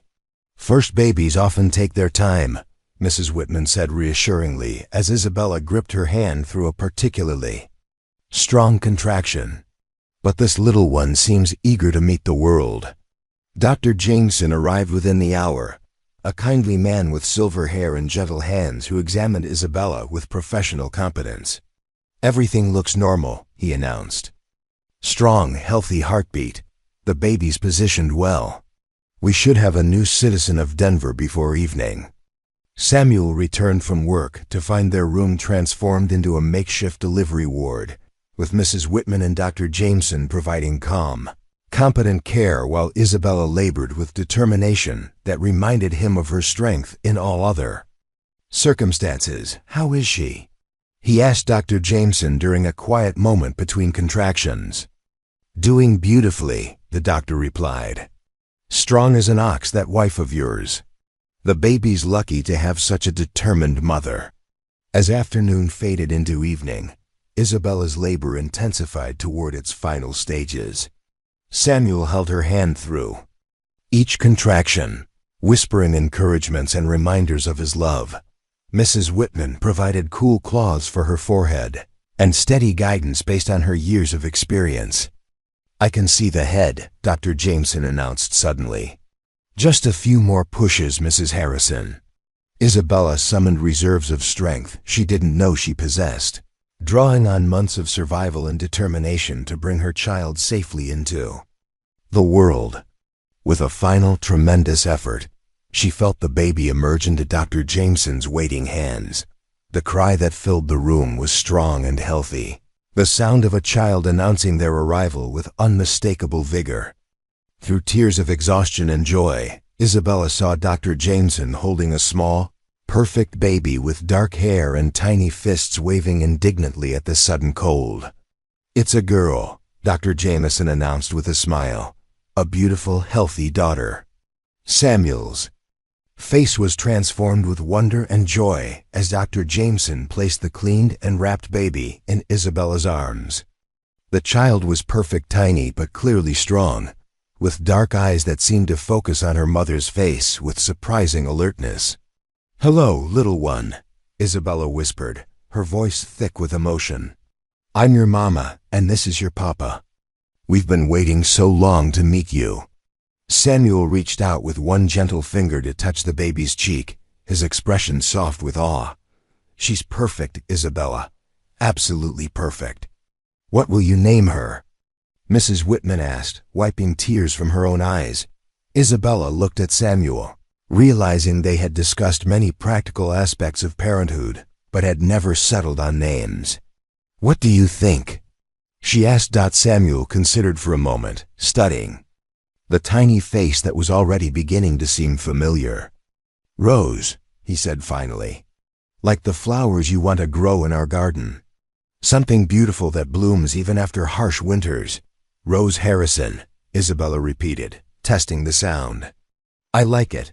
Rosalena Harrison." She added her mother's middle name, a small tribute to the family she had lost but still loved. As Dr. Jameson completed his post-delivery care and Mrs. Whitman tidied the room, Isabella marveled at the tiny person in her arms. Rose had fallen asleep, her small chest rising and falling with perfect rhythm. Her fingers curled around Isabella's thumb with surprising strength. "She looks like you," Samuel observed, settling carefully beside them on the bed. Isabella studied her daughter's features, seeing echoes of her own dark hair and Samuel's strong chin. "She looks like herself," she said finally. "Like she knows exactly who she's supposed to be." That night, as they lay together with Rose sleeping peacefully in the cradle Samuel had built, Isabella reflected on the extraordinary journey that had brought them to this moment. A year ago, she had been a different person living a different life, with no idea of the trials and transformations that awaited her. The path had been brutal at times, marked by rejection, humiliation, and despair. That had nearly broken her spirit. But it had also led her to Samuel, to love that had grown from mutual respect and shared adversity, to the realization that she was stronger than she had ever imagined. "Thank you," she whispered to Samuel in the darkness. "For what?" he asked. Softly, "For seeing something worth saving when everyone else saw only shame. For choosing us when you could have chosen safety. For believing we could build something beautiful together." Samuel was quiet for a moment, his hand finding hers in the darkness. "Isabella, you saved me as much as I saved you. You reminded me that it's possible to love again, to hope again, to believe in the future. Rose isn't just your second chance, she's ours." As dawn broke over Denver, painting the sky in shades of pink and gold, Isabella Harrison looked out the window at the city that had become their home. Somewhere out there was the house they would rent, the garden she would plant, the life they would build together day by day. The summer of 1923, that had begun with such heat and desperation, felt like a lifetime ago. The girl who had been cast out by her family had become a woman who had found her own family, who had discovered that love could bloom in the most unlikely circumstances. Rose stirred in her cradle, making the small sounds that would soon demand attention. Isabella rose carefully to tend to her daughter, marveling at how natural motherhood felt. How right it seemed to be responsible for this precious life. As she lifted Rose into her arms, Isabella caught sight of her reflection in the window, a woman holding her child, surrounded by the evidence of a life rebuilt from ruins. The image was powerful in its simple domesticity, a testament to the possibility of redemption and renewal. "Good morning, little Rose," she whispered to her daughter. "Welcome to your new life. It's going to be beautiful." Outside, Denver was waking up to another day of possibility. Inside the boarding house room that had become their temporary haven, the Harrison family was beginning their first full day together, a mother, a father, and a child who represented everything good that could grow from the ashes of heartbreak. The story that had begun with exile and shame had become a tale of love, resilience, and the extraordinary power of human connection to transform even the most desperate circumstances. Isabella Rodriguez, the disgraced daughter, had become Isabella Harrison, the beloved wife and devoted mother. And as the sun climbed higher in the Colorado sky, illuminating a world full of possibility, she knew with absolute certainty that this was not an ending, but a beginning. The first chapter of a life she would write herself, surrounded by love and filled with hope for all the tomorrows yet to come. In years to come, when Rose was old enough to ask about her parents' story, Isabella would tell her daughter about courage that bloomed in darkness, about love that grew from kindness, and about the truth that no matter how lost a person might feel, there was always the possibility of finding home in the heart of someone who truly saw them. But for now, in this perfect morning moment, it was enough to hold her daughter close and know that they were all exactly where they belonged. Up next, you've got 2 more standout stories right on your screen. If this one hits the mark, you won't want to pass these up. Just click and check them out. And don't forget to subscribe and turn on the notification bell so you don't miss any upload from us.